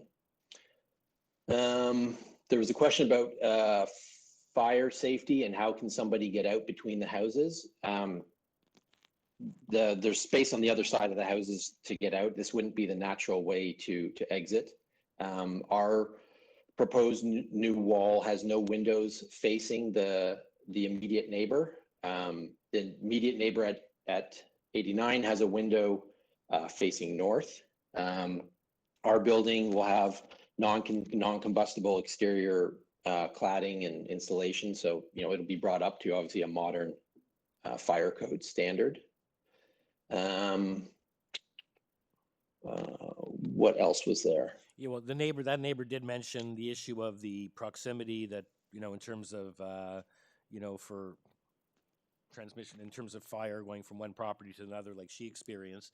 And I guess the issue is, my question is whether it's 14 inches, 36 inches, or 60 inches, I don't think there's a big, I don't think there's a big functional difference between that. And certainly in the Toronto bylaw, it permits, walls with no openings to be much closer than bylaw requirements. You can go from, 1.2 meters down to 0.45 pretty typically. But notwithstanding all of that. So hold on a second. So you're going to have on your new build, you would propose you're going to have the proper fire retardant materials and absolutely to prevent fire spreading at least quickly, so that give the fire department time to get there and put out the fire before that happens. Absolutely. A new build is an opportunity to provide the latest and most accurate or most up-to-date fire requirements. Okay, so here's the elephant in the room, Mr. Galbraith. What's the downside, other than the cost of a new foundation, and perhaps what is the big downside with your client complying with this overwhelming desire on the street to start centering as houses are rebuilt on the lot, not keep them so close to one another on one side, and not have the house skew. So first, what's the let me- downside to your client? They're building first a new that- house anyway. My question. Largely, it would be. I understand that. So largely, it would be in a narrow. It would create a smaller, narrower house, and that's not as desirable. It would start changing the character of the neighborhood, which is sort of in contrary to the official plan.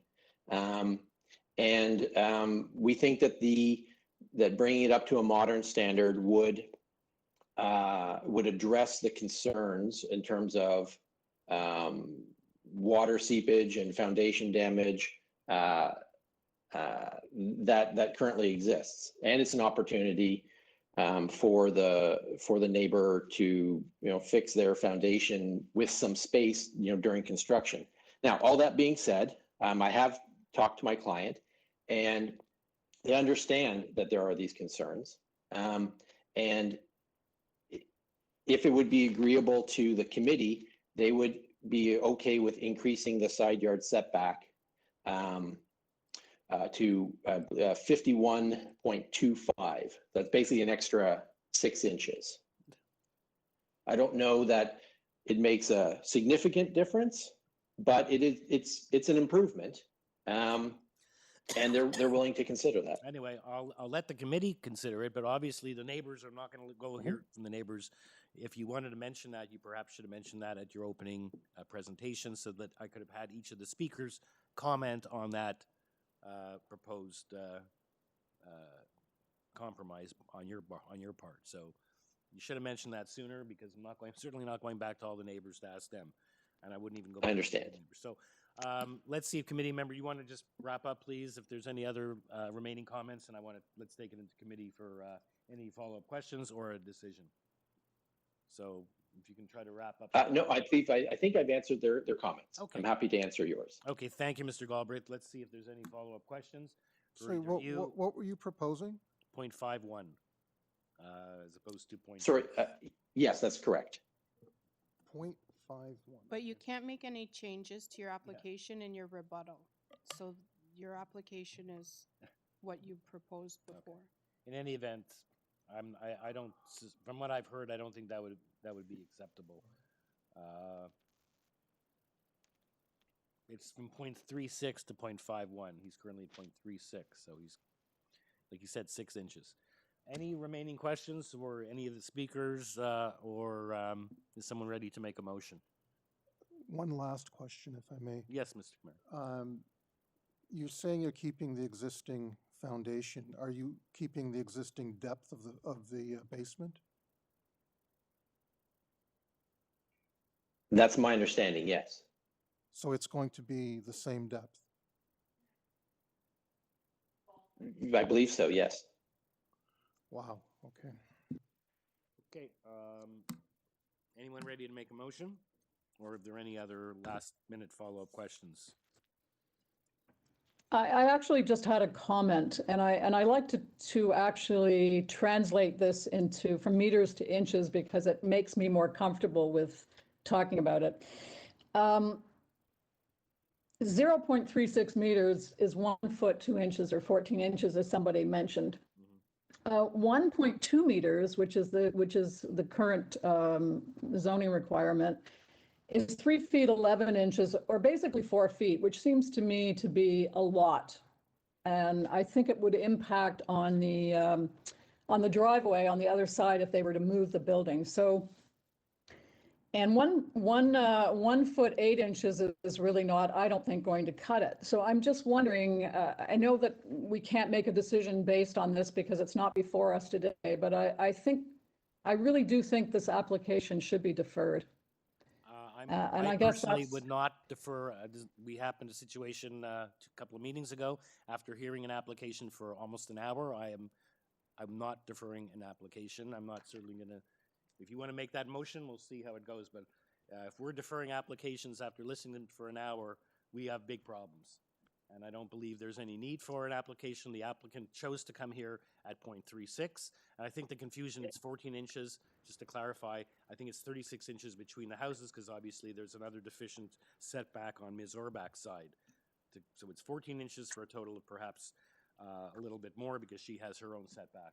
So anyway, there's a motion on the table to defer. Do we have a seconder for that motion? Okay, you said you made a comment. Anyway, so the motion fails. Okay. See what that is, but then I can't break a tie, so I think that's a really unfortunate thing. We spent an hour of committee time. We've heard from many speakers, and to defer it at this point, I realize. Mr.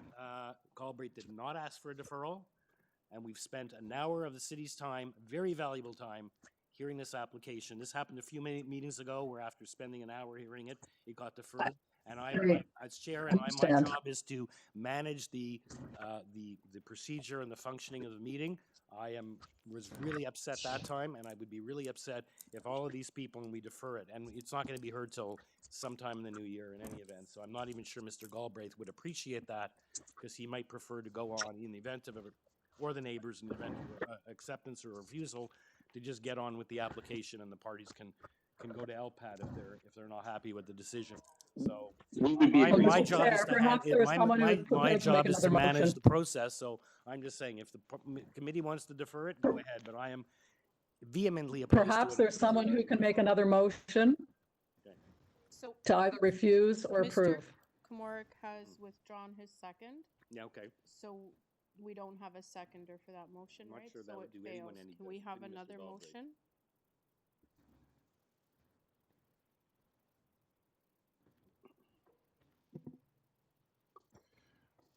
Okay, it's unfortunate that the proposal wasn't put forward earlier at point 5, because that I think I would have been able to support.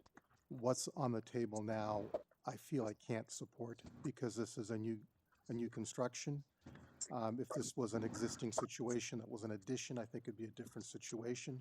Given the precedent of the types of setbacks that we've approved and what we've got further on the agenda, I don't believe it's minor. I believe it's unreasonable for a new build, and for that reason, I suggest to refuse. Thank you, Mr. Komoric. We have a motion to refuse the application on the table.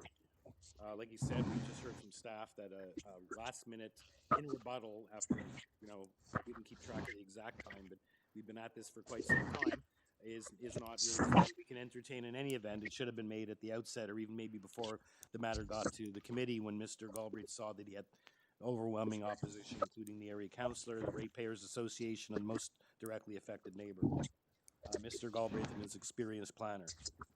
So I can second that motion. Okay, all in favor? I can second that motion to Thank you, Ms. refuse. Alderson.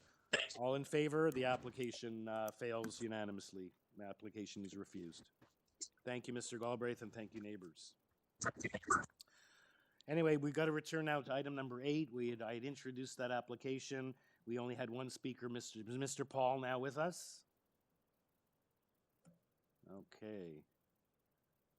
Okay, getting back to that. This is again, to convert a part of this first floor of this building for 6 additional units. We had the rental housing declaration. We have 5 conditions from community planning, 2 conditions from transportation, no other communication. And Mr. Paul, good morning. Yes, hello, you can hear me this time? Yes. Were you able to hear us last time? Because we couldn't hear you. And I could hear you loud and clear. It was Wow. very frustrating. I'm sure your day is frustrating too. Okay, well, I hope you anyway. enjoyed listening to the last application on Gasville. You wouldn't have been here for that. So I hope you yes. I hope that provided some entertainment value. To you. Entertainment, yes. Okay, so Mr. Paul, Yes. so a very straightforward application. In view of the city's desire to have more affordable housing, even though the unit sizes are smaller than the bylaw, but we know we have condo units at 300-400 feet these days, so 69 meters doesn't seem out of character. And you are aware of the conditions, and are those conditions satisfactory to you and your client? Yes, I reviewed them with my client and they are satisfactory. We can work with those, yes. Okay, I don't think we need a fulsome presentation. Let's just see if committee members have any questions for you, or if not, someone's ready to make a motion.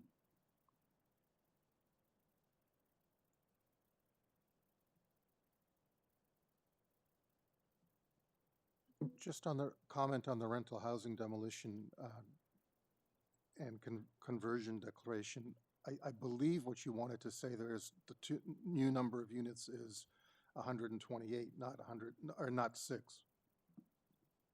There are 6 new units, and the other 122 are not changing in any way. No, understood, but it just yeah, the way I'm used to seeing those forms is it would be 122 and then 128. Okay, sure. Yeah, I agree.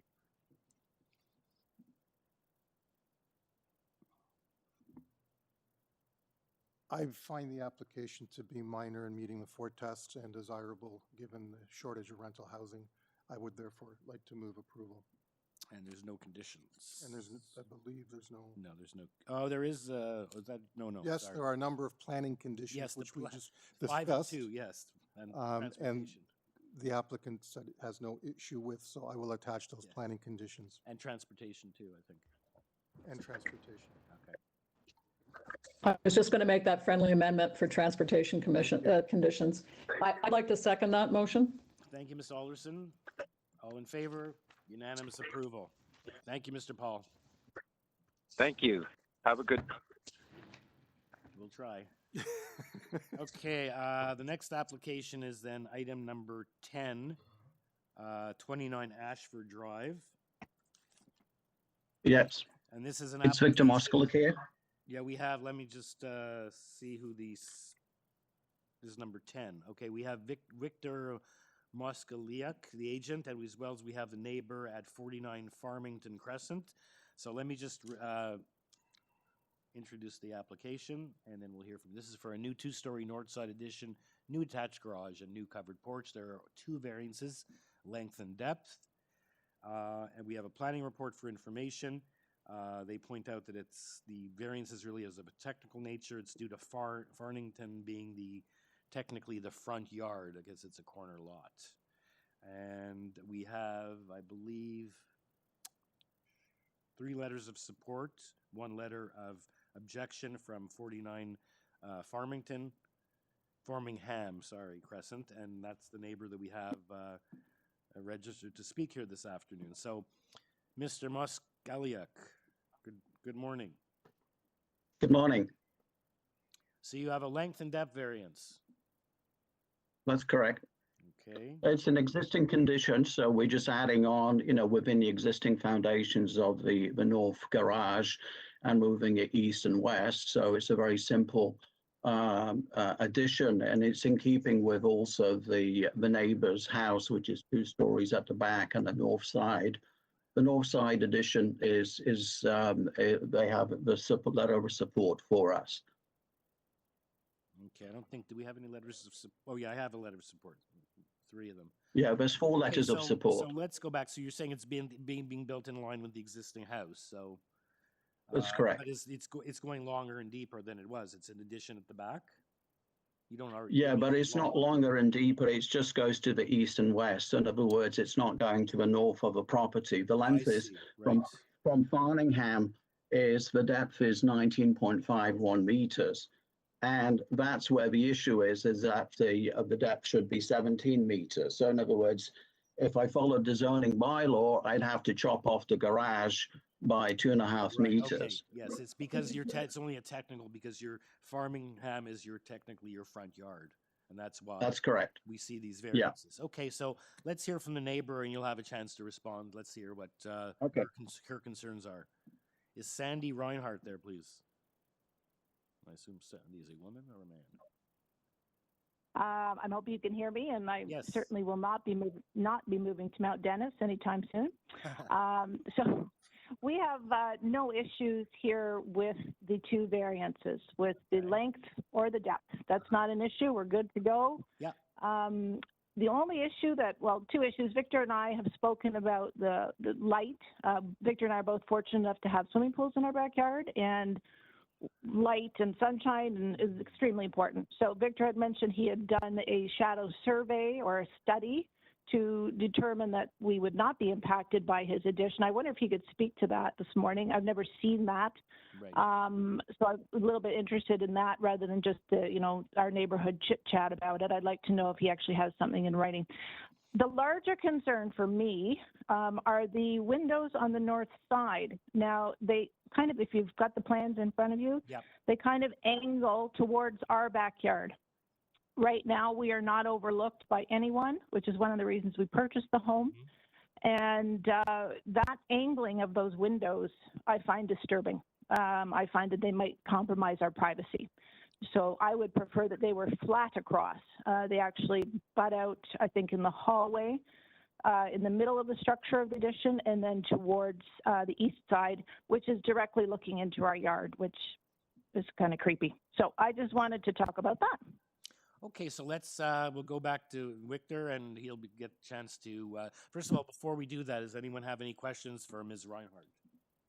Okay, so let's go back to Victor, and he can respond to those concerns, which are actually set out in your letter in any event, so he would have been aware and seen those as well. Yeah, I'll address the first item, the shade and shadow. There was a study done initially before I even started the work on the houses, what impact it has on a swimming pool and a backyard. And we looked at it because in terms of the May, June, July, and August and September, of a sun angle. So basically, it affects our swimming pool itself, but it's very minor, because of the high angles. There's absolutely no impact at all onto their property. They have a two-story house at the side, which is probably has more impact on their shade of a swimming pool than what we have proposed to do. In terms of the impact of privacy of the angled wall, the north wall itself is it's a fixed window on the side there. It's facing north. It's not facing their property. The east side of our house, which is a completely blank wall, so in other words, that's the only area where you would have to have, if you put a window in, you would see over their property. So basically, there is no overview at all. Not only that, there's the fence line there. There's a 18 to 20 foot cedars that go around the full length of their backyard for about 24 feet. So basically, from the second floor, from any room, I cannot see into their backyard, period. Because the sight line, if you stand on the second floor, is that your eyeball is at 17 feet from ground floor, and their cedars, which go 24 feet, are 18 to 24. So all you see is the cedars at all. So basically, there's no view at all to their property. So those two conditions are really, they're not applicable. Okay, thank you. Any follow-up questions for the agent? I just have a follow-up question, if I may. I believe your neighbor's concern is the window in the second floor hallway, which appears to be like on a 33-degree angle to the wall, as opposed to. It's a 5-degree. Yeah, it's a 15-degree angle, but not only that, it's the same condition. You cannot really see. All it is just, if you project a line of 45 degrees from that second floor window, it goes straight across. But the other thing I should like to point out, there is nothing in the zoning bylaw that says that in terms of consideration for shade or shadow overview from windows into the existing or new residential buildings. So really, this is not applicable at all. Just wanted to clarify what I believe the concern was. Yeah. Okay. Yeah. Okay. Any further questions for the agent architect or for the neighbor, or are we ready for a motion?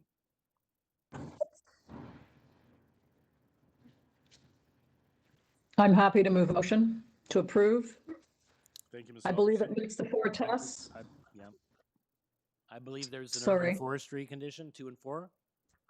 Yeah, I'm just, believe it meets the 4 tests. It's minor in nature, and I believe there is an urban forestry condition number. There isn't one. There isn't one. No, there isn't on this application. Oh, it's not 11. not I'm on- sorry, I was looking at 11. This is number 10. We're still on number 10. Yeah, this is number 10. Okay, There are no conditions. So I move acceptance with no conditions. Thank you. Seconder for that motion? Mr. Taylor, all in favor, unanimous approval. Okay, thank you. Thank you. Thank you, neighbor. Next item is item 11, 52 13th Street. That's the one with the urban forestry condition. And Mr. Chair, you had pointed out correctly that there was the wrong planning report on file. So we did reach out to community planning, and they did send us a report this morning, so I don't think the applicant has had a chance to see it. It is a recommendation of refusal. Okay, so the agent Hamia, it's the homeowner. yeah, and okay, is architect. the owner. So I don't know if you want to hold this down and have you a chance to read that and decide. Perhaps on that basis, you may want to ask for a deferral, but perhaps you should have an opportunity to read that letter. I had pointed out when I did my review, I saw that the planning memo in here is actually for another application on this afternoon's agenda. And I wasn't sure. So I Correct. asked staff if there is a planning report, which apparently there is. You have not seen it yet because the wrong one was filed to the data center. So there is a refusal report, which I think you should have a chance to read. And perhaps we can, I don't know if we can also send it to the other neighbors here. We have the neighbors at 50 and 48, 61 and 35, all of 13th Street. So we have 4 neighbors here. They're not aware of that either.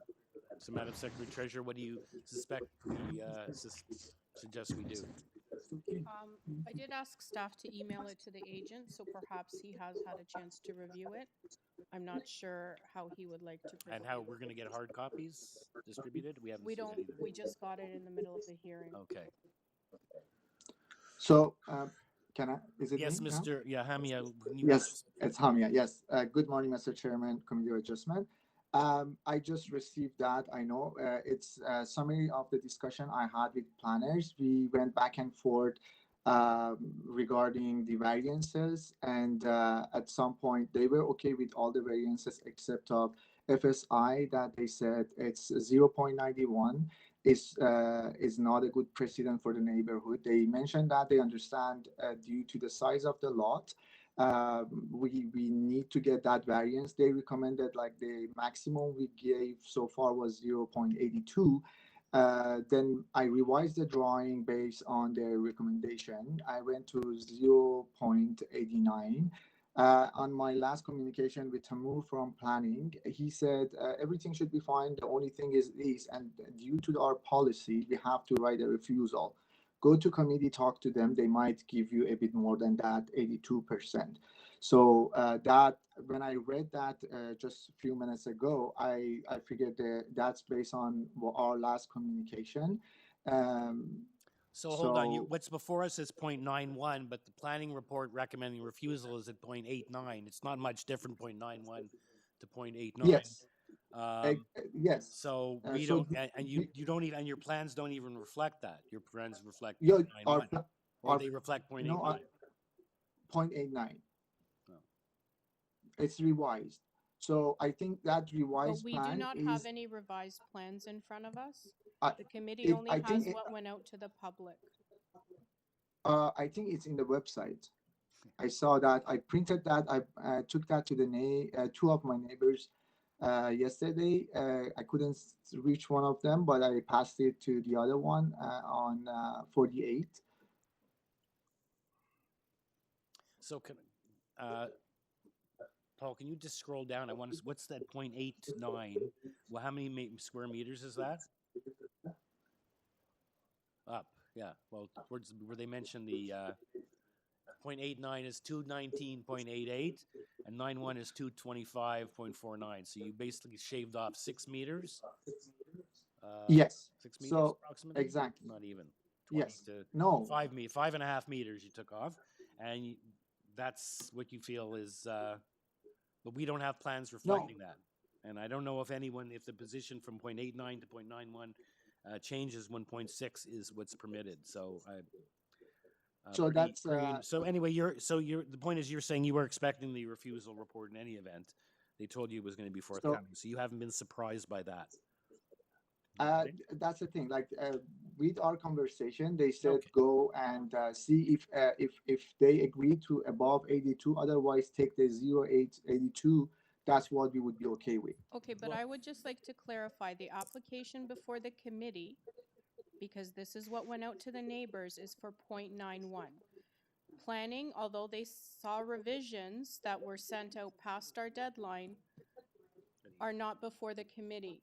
Do you want to defer? Because if we start listening to the neighbors, you won't have an opportunity to defer and reduce your application. Can I ask then when would be our session then? We have no idea. Whenever you submit revisions, you're looking at the earliest March of next year. Can we proceed? Because I think I can apply to 0.82 in that case. What planners are Yeah, but we can't. We're referring to. not. You know, I don't know if you thought we were going to come. Oh, okay, we'll give you 0.8 or 0.82. We don't work like that. We have an application before us. It's either refused, accepted, or deferred, or modified. Some variances, yes or no, that's a possibility. But we're not going to go back and at 0.91, and we're gonna go to 0.82 or 81, and you don't have plans reflecting that, and we don't. That's not what we do. You come in with an application that's at 0.91 or even at 0.89, whether that's academic because it's not before us, we don't have the revised plans, but that's what's before us. So your choice is to either defer, even though you knew the refusal was coming, we would give you the opportunity at this point. Okay, or okay, proceed, and the committee is going to be at 0.91, which at 0.89 isn't a big change in any case, which you would, I assume, agree with me. So you have a decision to make, but we have to go back to the neighbors. They're waiting to speak as well, and they also weren't aware of the refusal report. But you're telling us that you weren't really prejudiced by this, but you thought that, oh, we'll come back and give you 0.81 or 82 or something. That's not how it works. So you have a decision to make. You know that if you defer, you're not going to get back on an agenda until earliest March. And that is subject to you making changes and coming back with a revised application at whatever you want, 0.89, 0.81, 0.6, whatever you want to do. I see you also have other variances as well, platforms, and there was some talk about that as well. You have some platforms above the second story, and all your other variances, I'm not even talking about those. So you can either proceed, or at this point you can ask for a deferral. So I will ask for the deferral, Mr. Chairman. Okay, so you want to have it deferred, and you'll come back with another application. Just for the neighbors, neighbors who are waiting online, we do have just received a refusal report, and on that basis, the applicant is choosing to defer, and he'll come back with a new application or a revised application with a lower GFA. With plans, and you will be re-notified in the normal course. And we won't be back on before March. Perhaps let's at least get the most closely related neighbor at 50 13th, Louise Graham, on the line to... Hello. Hello, Ms. Graham. Hi there. Yes, good morning. First of all, I've been a neighbor for almost 25 years here, and I live 2.5 meters away. And yeah, okay, we don't want to hear the information- merits now. We just want to hear on the issue of the deferral. If you're in favor. Well, the of the issue deferral. is really, I'd like to add a variance to the parking that was not observed in July when the zoning review committee came in. There's a parking for mutual driveway, and there was a garage, but it has never been used in 25 years because it is 2.5 meters wide. My concern is the safety. I wrote a letter to you, snow removal, and then just the maneuvering. Ma'am, sorry, I don't mean to interrupt you. We'll have a chance to discuss that when we're hearing the application on the merits. And if it's in your letter, perhaps a signal to the agent to deal with that issue before he brings this back with a revised application in March to deal with your concerns. But we don't have the time to listen to your concerns now. All we're dealing with the issue is based on the refusal. The applicant has, I think, quite wisely chosen to defer it and to come back not at 0.91 and not at 0.89, but something that is lower that would be acceptable to the planning department and to the neighbors. Okay. Well, So that's good. I don't mean to cut you off, but we have a long agenda and we're not going to hear this application today, then we can't hear it today. What do you mean by agent, though? Could you explain what agent means? Mr. Hami, the gentleman is the agent for the owner. Okay, thank you. He's not, the man speaking is not your neighbor. Gotcha. Oh, he is, maybe he is the owner in this case. Hold on. Yes, he is the owner of the house, yes. Oh, sorry. So yeah, most of the applicants before us in these hearings is represented by a planner or an architect. In this case, it's the owner is acting on his own. So my apologies for calling him the agent. He is the owner. Okay, My so the mistake. owner, all right. So you're okay with All the right. deferral because until it gets deferred, nothing's going to be built. So it's at his peril, not at yours. Okay, thank you. And then the business with the extra variance for parking cannot be discussed at this point? No, perhaps call staff or maybe you can speak to your neighbor about it to let him know that he should consider if that is a variance. I'm not sure exactly what. Well, I did speak to him about it, and I Okay. wrote a letter that he apparently sent to you as well. So he told me. Okay, so and we'll be so I'm- dealing with this, I guess, at some time in the spring, but we have to move on now. Okay, thank you. Okay, thank you, Ms. Graham. Thank you. So all the other neighbors are listening. I'm not going to bother going and getting their opinion on the issue of deferral, unless Madam Secretary Treasurer, you feel I should do so.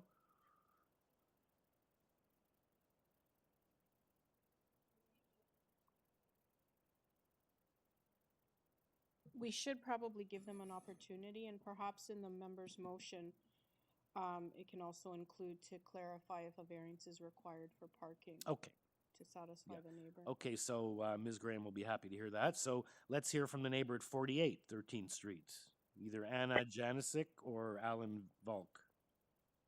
Hi, good morning. Alan speaking.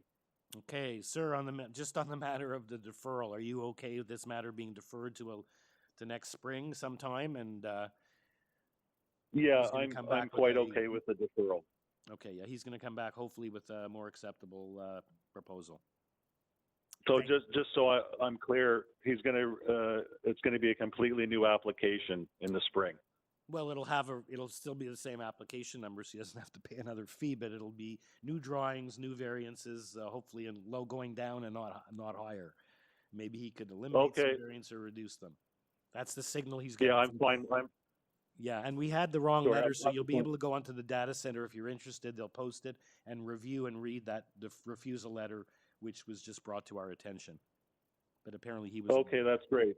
Okay, Mr. Volk. All right, I'm fine with that. Thank you. Thank you. Okay, and now the neighbor at 61, Mike Ciesilski. Sorry, Mr. Chair. We had Mr. Shashelski, but he is no longer on the line. And the last one, Douglas Nixon at 35 13th. Yeah, I'm okay with the deferral. If you can hear me, can you hear me? Yeah, we can hear you loud and clear. Okay, Thank cool. you, sir. Thank Thanks. you. Okay. Okay, so on the matter, we've canvassed all the neighbors are in favor of the deferral. So can we get a motion to that effect? Mr. Chair, I'll move for deferral to enable a revised application and consultation with the planning department and the neighbors. Thank you, Mr. Taylor. Seconder for that, Mr. Kamarick. All in favor? Okay, the matter is unanimously deferred, and we'll see you back here in the new year in the spring. Thank you. Thank you. Item number 12, I believe, is 24 Glenroy Avenue. I think the agent's going to ask for a deferral. Yes, it's a two-story rear addition, 4 variants. We have an arborist report. We have a presentation, a very well done, succinct presentation, and we have no objection from transportation. We have urban forestry condition, but Mr. Giordano, welcome back. Thank you. So, did this, Madam Secretary Treasurer, correct that you're looking to have this matter deferred? Yes, that's correct. On Monday, we received staff report from Urban Forestry recommending denial of our application. Okay. We've had several discussions with them since Monday, and we've decided that the proper course of action would be to defer and to work it out with Urban Forestry. Okay, and there are no other speakers registered on this application. And I said no letters as well. And like I said, I made a note in my notes that there was a very well done presentation. So kudos to Thank you. So on the matter of deferral to deal with urban forestry and their recently received report. I'll move a motion for deferral so that the applicant may have time to process with urban forestry. Thank you, Mr. Kamarick. Yeah, question from Mr. Taylor. Yes, sir. Are you aware that although urban forestry has recommended denial of your application, they've also said that if the committee approves the variances, urban forestry requests the variances be subject to a condition of submitting an application for a permit to injure or remove a privately owned tree. Yes, very much. There's You're aware of two trees that? in question. Tree number 12. Yeah, fully aware of that. Okay, he wants to defer. So we have a motion. We debated about moving forward. Well, I guess Mr. Taylor is, and I guess he's correct. Here in compared to downtown where I've sat, Etobicoke, York, especially Etobicoke, there's urban forestry comments on almost every application. Often they recommend deferral, and the flip side is, refusal to save a tree. But then the flip side is, or they have to apply for a permit to injure a tree. So Mr. Taylor is just pointing out that that's up to you. Obviously, your decision. But he is rightly just pointing. In fact, our preference was to move forward. We know that we can figure this out with urban forestry. We've had discussions, and it'll just be a modified variance. We were afraid in discussions with the client that this might affect the decision. Our preference would be to move forward with it if we could. We understand so if you'd like to referral might take quite a long time. Okay, you're sort of cutting out there, Peter. I don't know why that is, but I'm sorry. So if you'd like to now proceed, I'm saying you were cutting out, so I don't know why there's a problem with your computer. There's a motion on the table to defer. So we have a motion to defer, which now you're saying you maybe prefer not to defer. So I'll withdraw the motion. He's going to withdraw the motion, Mr. Kamarick. So okay, so we have. Like I said, I have a very good presentation. We have the arborist report. We have no one here in objection, no letters of rejection. So anyone have any questions for Mr. Giordano? Mr. Taylor? Ms. Alderson, is anyone ready then to make a motion? Mr. Chair, I find the variances to be in keeping with the four tests under the Planning Act, and I move approval subject to urban forestry condition number 2. Thank you, Mr. Taylor. Seconded by Ms. Alderson. All in favor? Second. In favor. Someone knows Mr. Taylor a beer. Thank you. Just saved your client 4 months. Thank you so very much. That was a joke. Only a joke. Okay. Item number 13. We haven't even had a bathroom. Just trying to. If anyone needs a bathroom break or anything, we've been at this now for 2.5 hours. But the next application then is 503 Keel Street, item number 13, lucky number 13.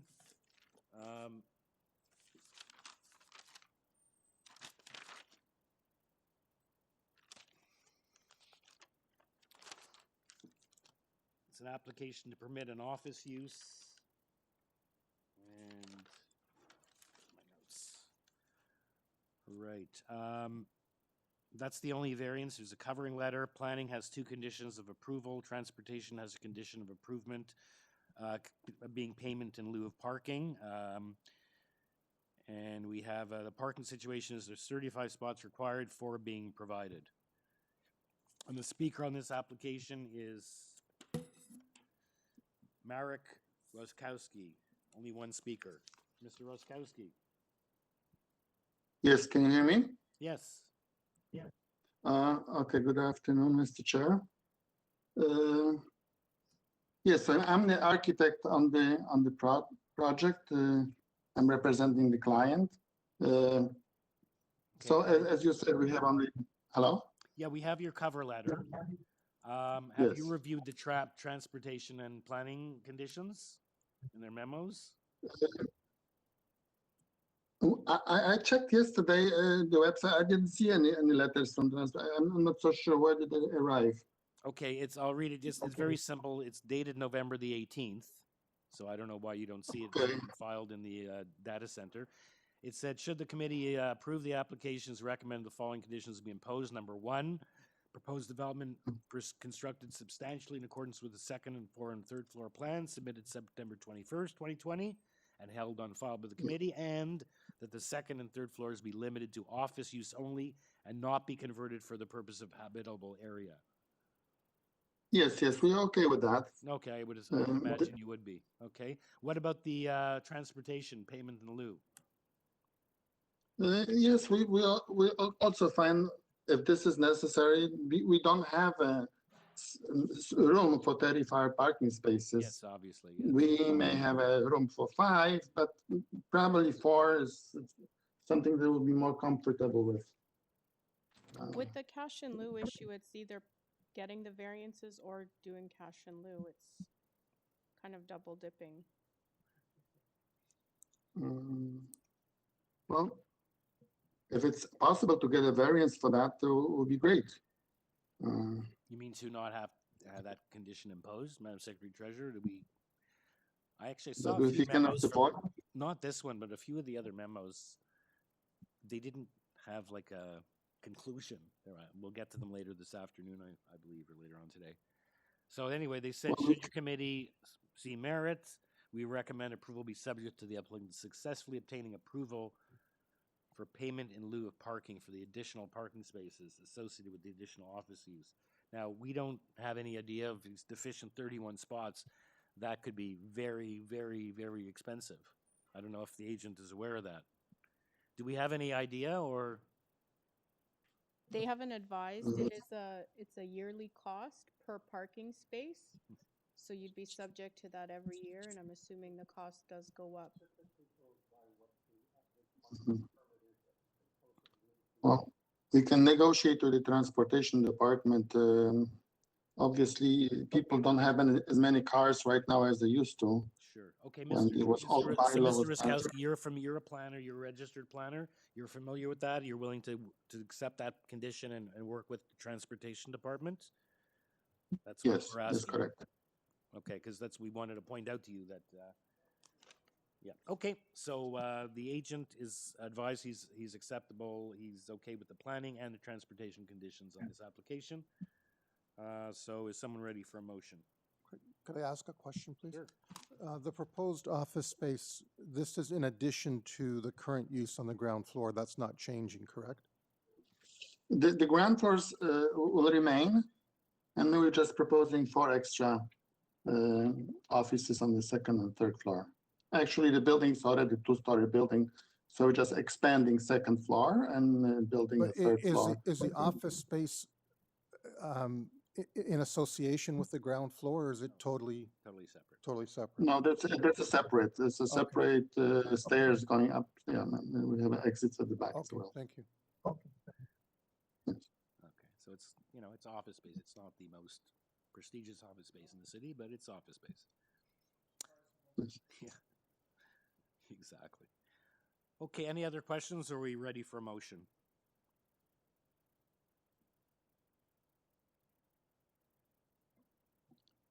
Mr. Chair, I find the variances to be in keeping with 4 tests under the Planning Act, and I move approval subject to conditions of the Planning Department and the Transportation Department. Thank you, Mr. Taylor. Seconded for Mr. Taylor's motion. Ms. Alderson, all in favor?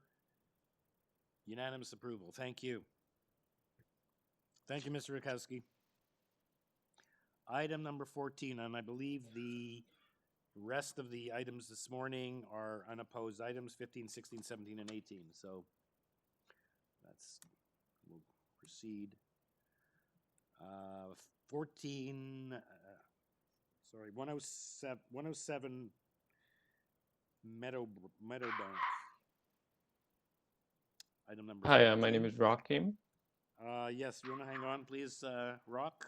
Yep. This is an application to construct two-story rear addition, new rear deck, second-story rear platform, and a second-story addition above the existing dwelling. There are 10 variances. We have planning recommending refusal. No. Modify variance. Planning. Is there 4 conditions here? Hold on a second. Zoning variance has been changed. Hold on. Yeah. Oh, right. There's 4. Sorry. They're recommending refusal of variance 7. I couldn't read my writing. Yeah, refusal and to modify refuse item 7 and modify variances 4, 6, and 9. And it appears from the verbiage in that it looks like they've had some discussions because they're very specific amounts.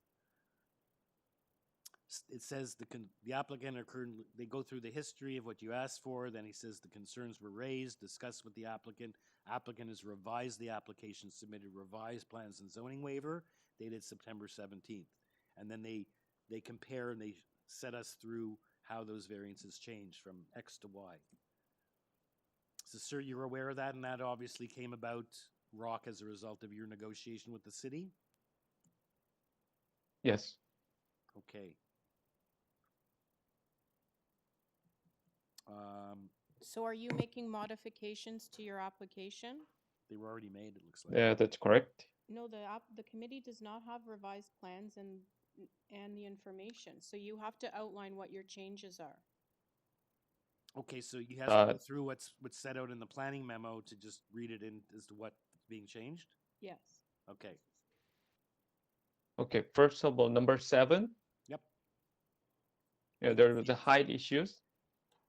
It's been removed. So you're removing that. Okay. 6 inches. Yeah, 6 inch lower. Okay. So you're and then there's number no 4. Variance Number 7 4. anymore. Variance 4. Yeah, that's right. Is to 7. Number 4. Yeah. 0.25 change it to 7.10.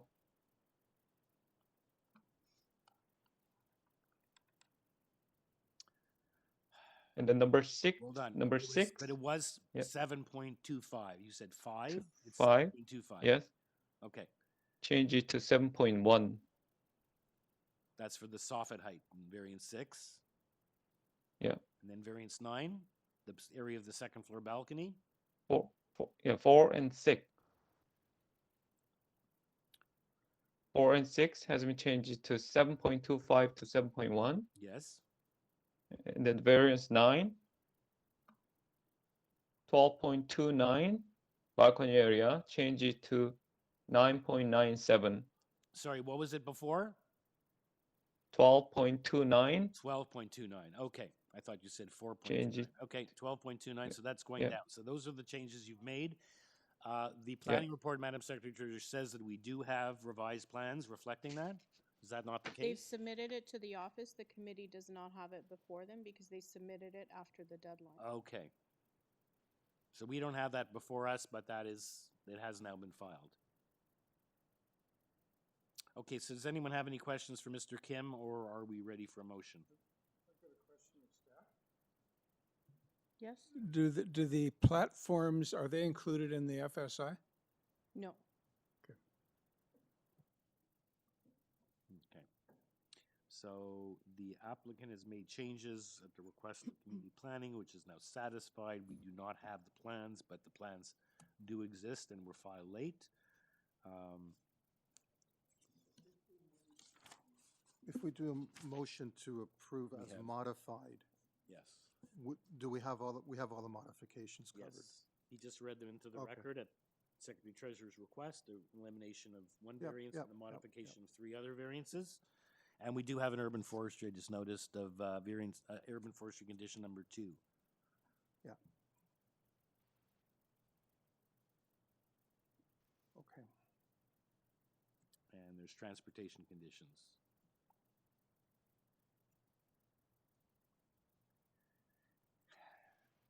Oh, no, transportation. No, transportation's No fine. objection. Okay, so I'd like to move approval to the application as modified. So with the condition of urban forestry 2. Thank you, Mr. Numeric. Can I make a friendly amendment to that? That we tie it to the date of the revised drawings? I don't have a date in front of me, but can we do that? I think it said November 18th. That's when they were submitted? We don't Just- know. Just to make mention of that Yeah, in the I think motion, it's- yes. I think it's written in the planning report. Hold on. Okay. We're not gonna, you're not suggesting to tie it to plans, just the, oh, what? No, but No, they do. If the decision is to approve based on the revisions, they cannot build beyond that. Okay, so that it's moot, is what you're saying? Yeah. Okay. Yeah. That's fine. I can second that motion. Okay, I'm just gonna, just showing here, there was some reference in the planning report that those, that they had new plans dated something.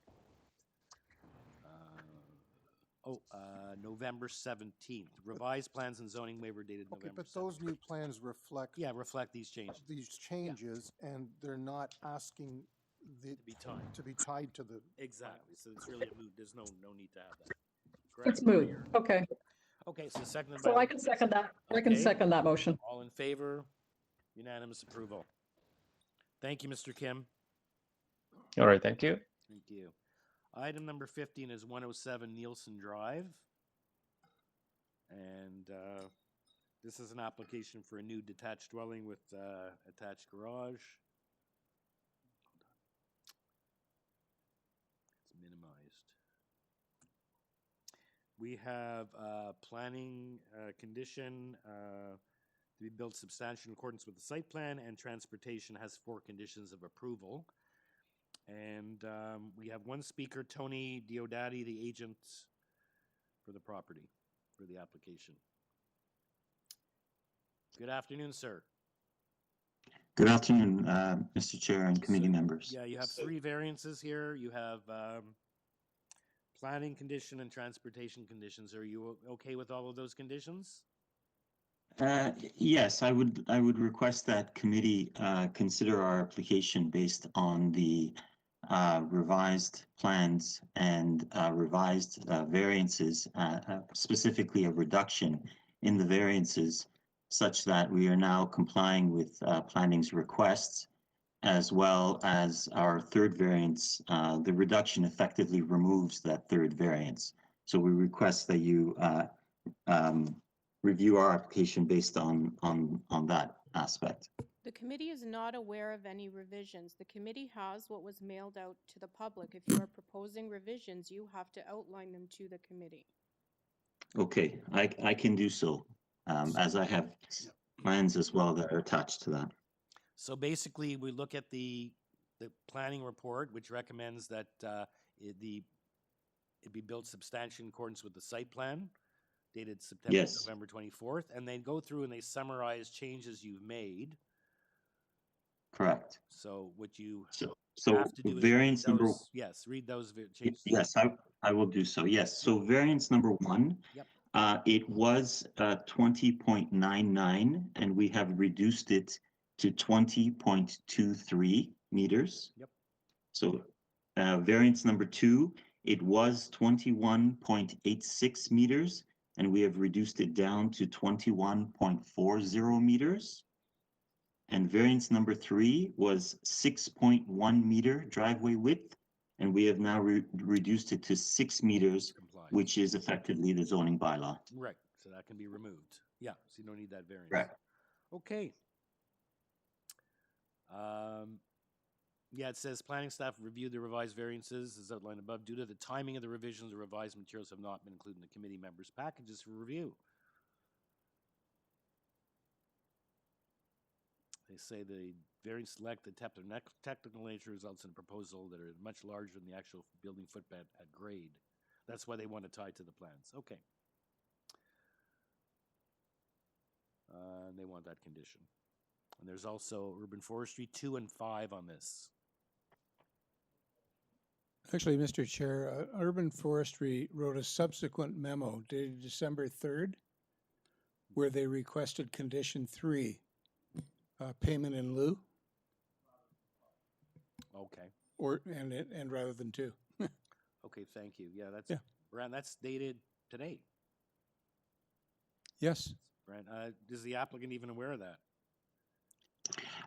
No, I've not seen that one that was issued today. I was just aware of the previous ones where they were commenting on our 6.096 meter variance. So I'm not aware that In the any payment event, in lieu. I just realized something here. It's dated the 3rd, but it wasn't written the 3rd. It was just dated because that's the date of the hearing. Because otherwise, it wouldn't be in our package if it was written today, right? So it's dated today just because, for convenience, because it relates to today's hearing. But it was obviously written much earlier, or it wouldn't be in our package. So you have that letter, sir. It's in the package. Okay. It would have been posted. Okay. And so is that changing the condition? Deny variance. No, they're saying deny variance 3, not.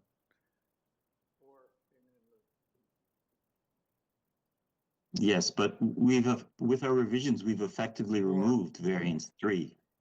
Yes, that's correct. We took out variance 3. Anyway. It says if despite urban forestry's recommendation, it's always the either or the and approves the variance, although where there's no existing street tree, the owner shall provide in payment in lieu of planting of one street tree. But Is there no private But tree there's on no the law. It's property? not applicable because he doesn't need that variance anymore. Old talks of requested variances. Did that only refer to the parking variance or to the other 2 variances as well impacting this? Mr. Diodati, you aware? By It's the us only variance. revising, Yeah, they're talking about by variance us re- 3, but are Thr- the other variances yes. also affecting the tree? The other variances, no, they are not. I mean, the homeowner really does want to keep this tree, so that's why we've revised variance number 3 to fit within the bylaw. And we understand that by doing so, what we will have to do is submit a permit, an application for permit to injure a tree. Yes, injure or destroy it. So we understand that element, and we will work with urban forestry in that respect. It's a private tree, right? Anyway, he's now complied with that variance, so. Okay. And yes, it is a private tree. Yes. So I think condition 2 still applies. Yeah, condition 2. Yep. Okay, is someone ready to make the motion to that effect? There's transportation conditions as well. And built substantially in accordance with the site plan. What is transportation? Yes, transportation was commenting on the width of 6.096 meters, which we have now revised to 6. Yes. So that in effect should also be removed. That's not, yeah. Correct.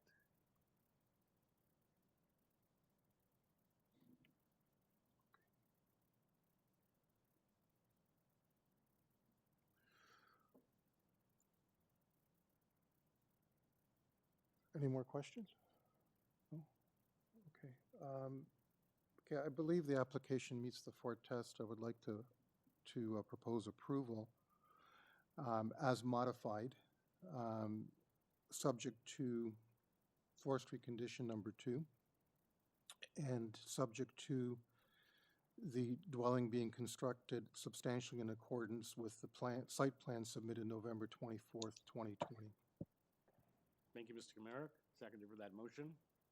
Ms. Alderson, all in favor? Unanimous approval. Thank you, Mr. Diodati. Thank you, Mr. Chair and committee members. Can I just confirm the motion? Approve as amended, subject to planning only? To planning and forestry. Forestry? Okay, thank you. Was there transportation for conditions? Not anymore. No? Oh, okay. Okay, item number 16 is 17 Moines Avenue. Application for additions and a garage.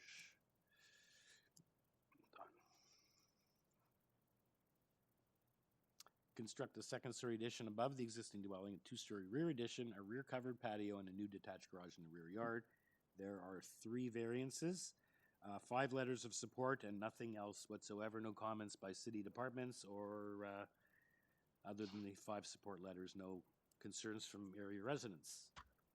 Speaker for this is Bill Hall, agent, no other speaker. Mr. Hall? Hello, can you hear me? Yes. Bill Hall, architect, design architect. I'm the architect for this project. Did you want a small summary or? I don't think we need one. We have, looks like you have 5 letters of support and there's no comments from city departments requesting any conditions from planning or transportation or there is typically urban forestry, item number 2, condition number 2. Aware of that? So does anyone have any questions for Mr. Hall or is someone ready to make a motion? Very straightforward. I'm happy to make that motion, Mr. Chair. We've got nothing from community planning. I believe this meets the 4 tests. It's minor in nature and desirable for the site. So I'd like to move approval. Subject to urban forestry number 2. Urban forestry condition number 2. Thank you. Seconded for Ms. Alderson's motion. Mr. Taylor, all in favor? Unanimous approval. Thank you, Mr. Hall. Thank you very much. Item number 17 is 23 Ellsfield. This is an application for additions as well with 5 variances. We have supporting material. Planning has 3 conditions of approval. The applicant apparently has addressed planning's concerns according to planning, and transportation has no objection. Hold on a second. There was an issue with I think the planning report on this one or the transportation. Just please bear with me. The agent on this is Paul Raff, and there's no other speaker, but I just want to take a look at the transportation. Okay, that's fine. There's no objection from transportation on this application. And we have the planning report. Welcome, Mr. Raff. Hello, can you hear me okay? Yes. Good, Sir, good, are you good aware afternoon. of, sorry.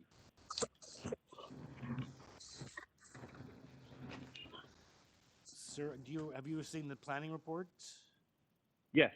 Okay, and it looks like they're requesting some changes, and I believe they stated that they had concerns, discussed it with you, and you made these changes at their request. So they're not just springing this. This is they're reflecting that. So Yes, we did hear from them. We had a discussion. It was a little rushed, but I can speak to that if you'd like. Okay. Yes, I believe as Secretary Treasurer would like you to at least summarize those changes and read them into the record. So those are the changes to variance 2, variance 3, and variance 4. If you could please do that for us. The change we agreed to was for variance 2. We have proposed a building length of 18.14 meters. In discussions with the planning department, they asked if we could reduce it by 14 centimeters down to 18 meters, and we are agreeable to that. That is the change we agreed to. Okay, that's the only change? Or there's more changes? Sorry, variance number 2 is your side yard setback. No, it's building length. Yeah, you're looking at the building review numbering. We look at the numbering on the zone, on the application, the Committee of Adjustment application notice. So variance 2 is the south side yard setback of 4.6 meters.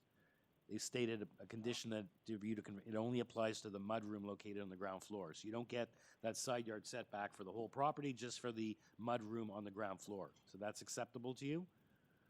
Yes, it is. Okay. Then it says variance 3 is the north side setback. So you've increased that?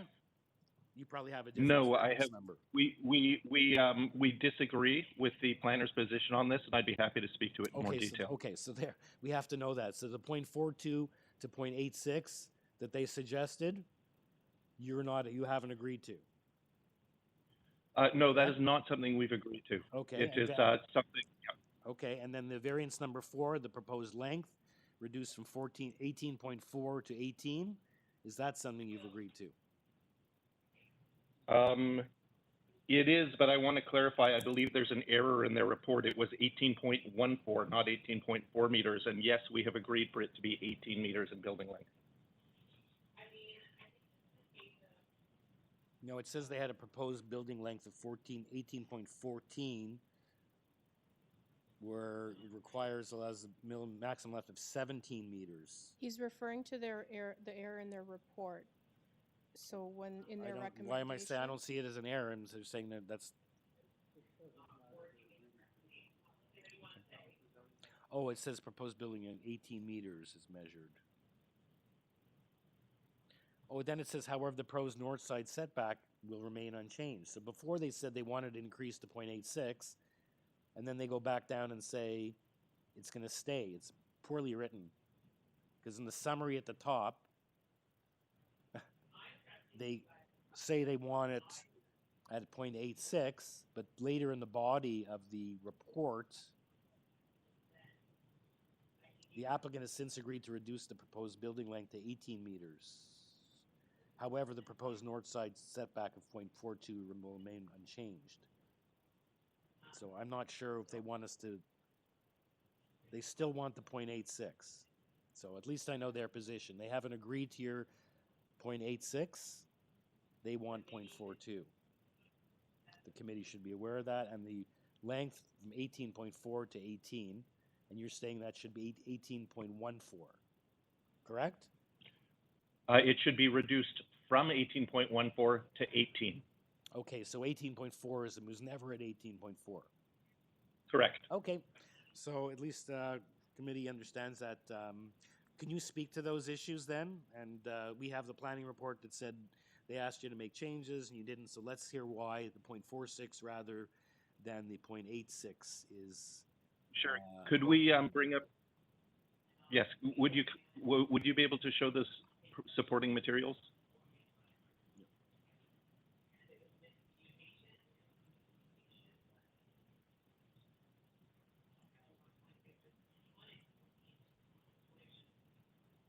So the first page of the supporting material shows the proposal. You can see the side yard setbacks. We wanted to point out that it's the intention of this development to maintain the lower bungalow feeling of this property in the neighborhood. As such, we did not want to add as much on top and build out the volume, but wanted to keep it low, which it results in this side yard setback in question. If you could go to the next page, please. So basically, the as of right, you could build that box outlined in red, as opposed to what you're doing, and slightly going outside the on the lower portion.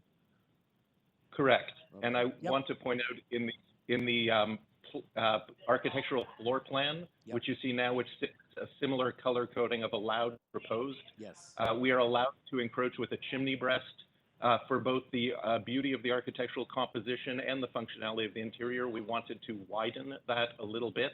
And so that is the setback in question. The two rectangles to the right and left of the fireplace that are a sort of widening of the chimney breast. I also just want to point out with respect, so we believe it's of minimal, if any, impact at all to the neighborhood. And we have a number of letters of support on file, including from the neighbor of the north, who appreciates that we're trying not to shadow their property. I assume they're very happy about what you showed us in figure number 1. Yes. So, okay. And yeah, planned transportation had no objection. So that's, so you were going to say that's the 0.86 to 0.42 difference? Is that what we're talking about? Correct. Yes, although as a point of technical accuracy, the chimney breast would only be allowed to be 0.4, not 0.42. So there's a 2 millimeter difference. Right. So you just basically want to increase the usability of inside to have a larger chimney breast, which really incorporates a little more room in your breakfast area.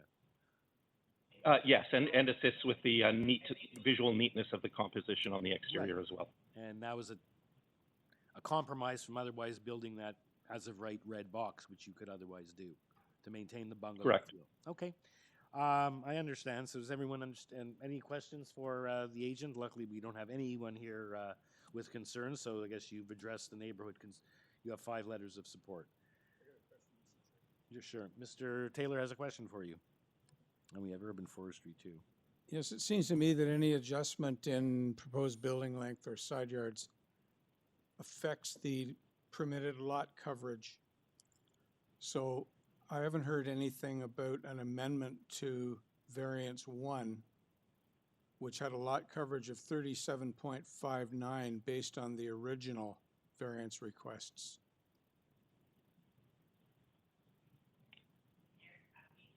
So I think we need to address that. We would be happy. I don't have the recalculation of what that would be, and I don't believe that's a planner's concern. If the committee so wishes, we could try to adjust that figure accordingly. I'd be reluctant to try and calculate that on the fly and get that right. So perhaps the application could just stand for that number because it's such a very minor change to the percentage or the amount of square meter additional coverage that we're looking for. Yes, I acknowledge that it's minor, but it is different. And I don't want to have a conflict in having permission for a certain lot coverage countered by yard changes elsewhere. I'm just trying to make this consistent. What if would it help if we tie this to plans, and we tie whatever our approval is to a plan, and do we avoid that? 0.14. Yeah, and also because I think it should be, because again, even the north side setback of 0.86, if we give that as opposed to the 0.42, which we've now seen, it's to just basically a larger chimney breast, but otherwise is something that's acceptable to the affected neighbor. That should probably be tied to a plan in any case. Would you agree, Mr. Raff? Pardon me, could you repeat that? Well, you're only getting this, it's clear, and you showed us in figures 1 and 2 of where you're going outside, and for the 0.86 rather than the 0.42, for only a small portion of the property where the chimney breast, that should definitely be attached, be shown, be tied to a plan. That's acceptable. Okay, and with that. Is there a date for that site plan? September 17th, 2020. Yeah.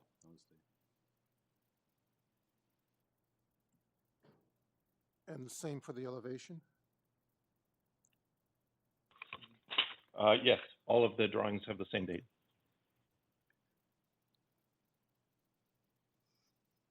Yeah, I'm surprised they didn't also ask to have it tied to plans, given that the north side yard setback is only for a small portion of the property.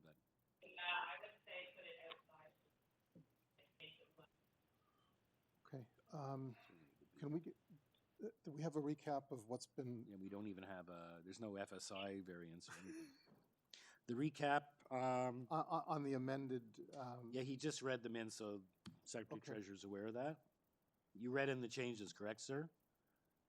We already did that. So just the one change, variance 4 from 18.14 meters to 18 meters. But not the variance, not the revision to variance 3.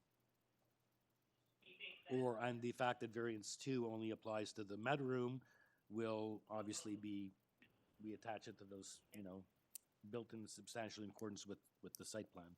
We just need the site plan, Madam Secretary Treasurer. Any other plans to tie to, or that should be sufficient? Okay. Yeah, I would do both. Yeah. Okay, thank you, Mr. Kimberg. And there's also urban forestry, I believe, number 2. 17, hold on. Yes. Okay. Okay, so that's your motion. All right, so yeah, so the motion, is to approve subject to forestry condition number 2, sorry, to approve as amended, subject to forestry condition number 2, and tied to the east elevation and site plan submitted September 17th, 2020. Okay, a second for that motion. Alderson, all in favor? Sorry, may I ask a question? I'm sorry. When you say revised as amended, do you mean that we are not accepting the planning department's recommendation on variance 3? To plans because the plans show a longer length than 18 meters, and so does the elevation. This is the trouble with revisions at a hearing. Mr. Raff, how do we Yes. apply the plans if you've reduced it by, unless it's redlined or something? Do we have a plan showing the reduction from 18.4 to 18 meters? You do not. Yeah, time did not permit that revision to be made and submitted to the committee in time. So maybe you just have to need some wording. Well, it's important to tie it to the plans for the other variances, especially because he doesn't even have an FSI variance. So if he's below FSI, he could say, okay, I'm entitled to that 0.46, or I'm entitled to that setback, not just for the mudroom on the ground floor, I'll do more. So I think we have to tie it to the plans. So maybe the way we solve it is with a verbiage to the effect that, notwithstanding that we're tying it to the plans, the building length shall be reduced by 4.4 of a meter to 18 meters. Madam Secretary Treasurer, would that work? Because we need to tie it to the plans for other reasons. Can we not have it just? You can't tie it to the plans if the variance for length is being changed. No, but tie it to the plans with the proviso that it's tied to the plan, save and accept that the length shall be reduced from 14.4 to 18. Well, I'm just saying, I'm trying to think up a creative solution, that we tie it to the plan, save and accept for the length which shall be reduced. Well, okay, I'm trying to come up with. Is the goal just to maintain a setback of 0.46 meters to the mudroom? Yes. So just put in the planning condition number 1. Okay, yeah, so write it that way. And variance 3, we're not talking about that, and variance 4, we talk about that. So then you don't, So we're not tying it to the plans then? But we're protected with my potential problem by the fact that you say that But the you're- proposed satellite setback of 0.46 only applies to the mudroom on the ground floor. Correct. Correct, Can Mr. we, Secretary Treasurer? So that would be- can we still tie it to the east elevation, though? No. But the east elevation has a length longer than 18 meters. Okay. Yes, Mr. Raff, we had a suggestion? No, that's okay. Thank you. Okay. I'm just trying to be creative and still protecting. Well, my suggestion is actually that the 14 centimeters is so immaterial that we not worry about it. But that's true. The other hand, and because I noticed you're not offside. Like normally these things are protected because if you tried to do more than was intended, you'd be offside if you have an FSI variance. But you don't have an FSI variance, so there may be some wiggle room for you to have. We're just trying to keep you honest, your client honest. So I think we have it. Thank you, Mr. American. Thank you, Madam Secretary Treasurer, for figuring out a way to accomplish that. So are we all clear? We have the motion before us now? Can we recap what the motion is now? Because I'm lost. Go ahead. Madam Secretary Treasurer, can you? So it's moved by Stan Komoric that the application be approved as amended, subject to the forestry condition number 2 and planning condition 1, referencing the 4.6 meter setback relative to the mudroom only, and seconded by Laura Alderson. What about the 18 to 18.4? Well, that's the amended application. Okay, that's shown. Yeah. Okay. Seconded by Ms. Alderson. All in favor? You have your approval. Thank you, Mr. Raff. thank you all very much. Okay, our last application of the morning is 44 19th Street. And that is, the speaker on that is Xiao Q Lan, the owner. Just hang on for 1 second, ma'am. Ma'am, can you just wait 1 second while I introduce the application? And we'll get to you in 1 second. So there's no one else here on this application. This is for a 2-story rear addition, a 1-story platform and a new rear yard deck. Planning is recommending that refusal of variances 1 and 3, which basically, and a comment for staff, there should be a note going out to community planning that they can't do that because there's 3 variances. If we refuse variances 1 and 2, all we have left is a small variance for roof eaves, which if it's not tied to anything else, this is the situation that came up a few weeks ago,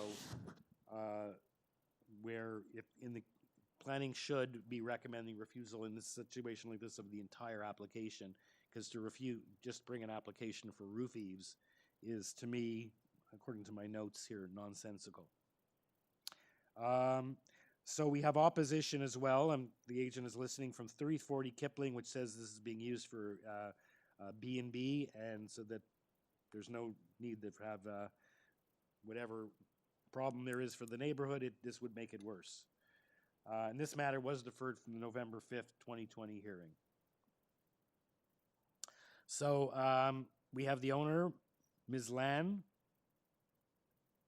Yeah, but something I don't understand. My agent, I think, at meeting too. So let him tell me what happened. So, ma'am, have you seen the planning report? There's two planning reports actually. One dated October 25th and one dated November 25th. Exactly a month later. Hold on. Yeah. This is the November 25th. There was a previous staff report. The plat also refused those two variances. Is there any difference between these two?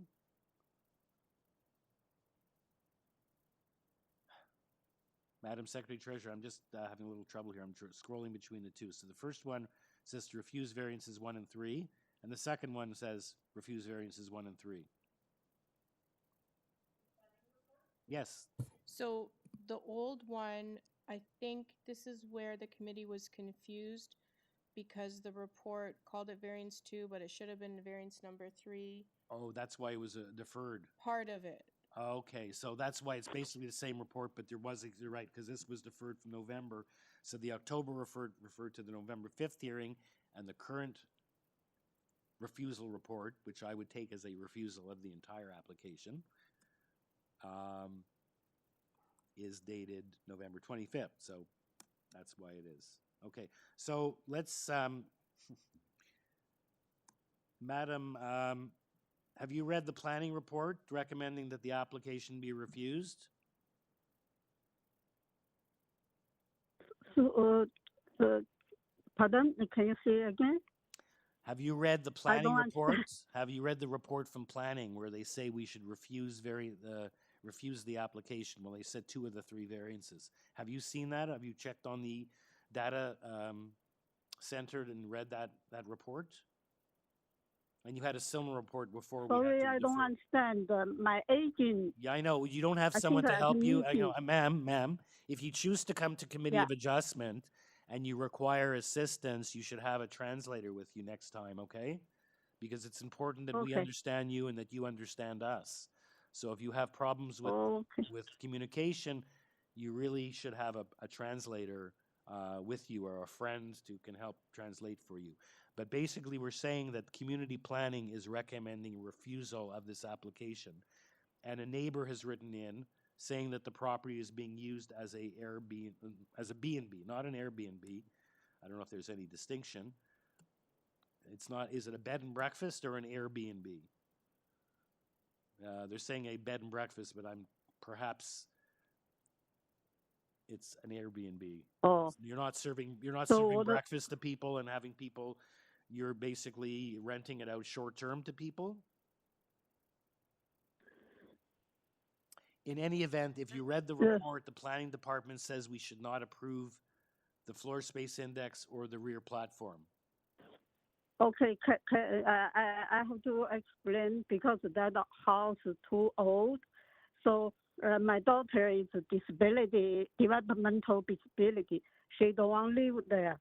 So I went to with my sister and try to fix because the summer don't have air condition. I put a window on air condition.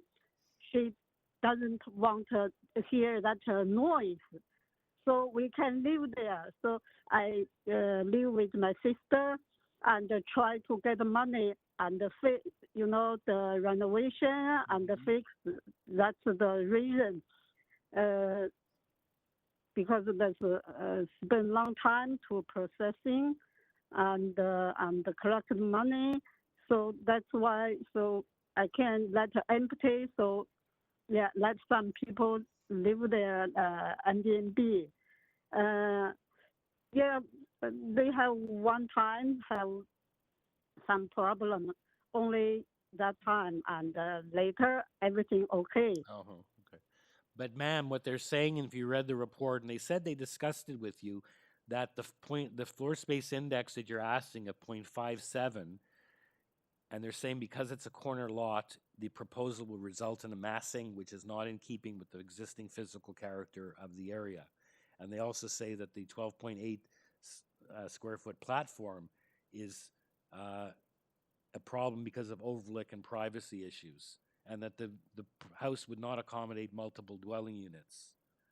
Are you looking to break this into different dwelling units or just as a single family?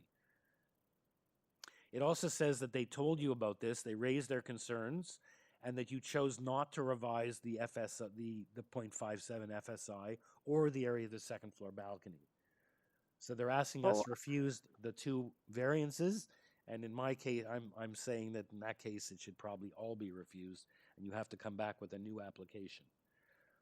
So they said they did discuss it with you, but you decided you didn't want to reduce it before you came to the committee.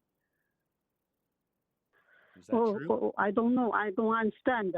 I don't understand. So, can my agent can talk to you or not talk? We have the information before us. I don't see an agent. We have you as the speaker.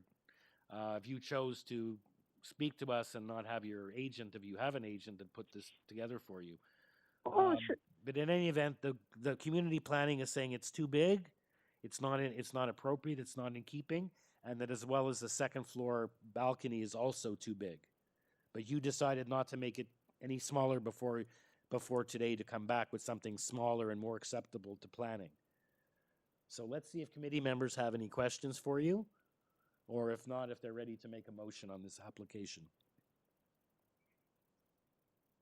And there's what that mean? And there's urban forestry number 1. I'm just saying, if community planning is recommending that we refuse based on what you've come to us, so now the committee members may ask you a question, or they may decide, make a motion on this, make a decision on whether to approve this or not. So just wait to see if someone has a question for you. If there's no questions for the applicant, are we ready for a motion? Okay. And sorry. No, and ma'am, I'm just suggesting next time if you come to committee, your English is actually pretty good. I can understand you, and I think you can understand as well. But if it's obviously easier for you to come with someone, if you personally feel, because this is important stuff, that you come here with someone who can help translate for you. It doesn't have to be an official translator, just a friend or someone who could do that. But I just pulled up your application to see if there is an agent on this. No, there's no agents. She's listed as the agent. In any event, any questions, or are we ready for a motion? Okay, I don't know. I don't understand. Okay, ma'am, we're gonna bring the matter into committee now for a decision. Okay. And like I said, my recommendation is, notwithstanding community planning is not requesting refusal of the entire application. My position would be that in the event of a refusal, or if you want to follow community planning, that we refuse the entire application, not in isolation, as Mr. Palmer in a previous application, that we not approve something like that in isolation without anything else. It's nonsensical. Mr. Chair, I'm inclined to accept our planning department's recommendation on this application, that the massing is excessive for this neighborhood, especially on a corner lot where it will be evident from two sides. And I move that the application be refused. Thank you, Mr. Taylor. We have a second for Mr. Taylor's motion. I certainly empathize with the applicant, but I am going to also second that motion. Thank you, Ms. Alderson. All in favor? Unanimously refused. You refused, or you're opposed? Okay, so the motion carries 3-1. Mr. Kamarick is opposed to the motion. Okay, and it is now 1 o'clock, and we've now just finished the morning session. So, Madam Secretary Treasurer, when do you suggest we return to do the 1 p.m.? The hearing will resume at 2 o'clock. We'll start the sound check half an hour before that. So we apologize for anyone who's already waiting for the 1 o'clock time slot, but we will be with you shortly. Okay, and we have an interesting afternoon. We have start off after lunch, well, with 4 applications, and then we have 6 in a row that are consents and severance applications, which are always very interesting and sort of a different criteria. And so we're doing a whole, get our mindset into that for the afternoon because we have 6 of them in a row. Okay, so we stand adjourned until 2 p.m.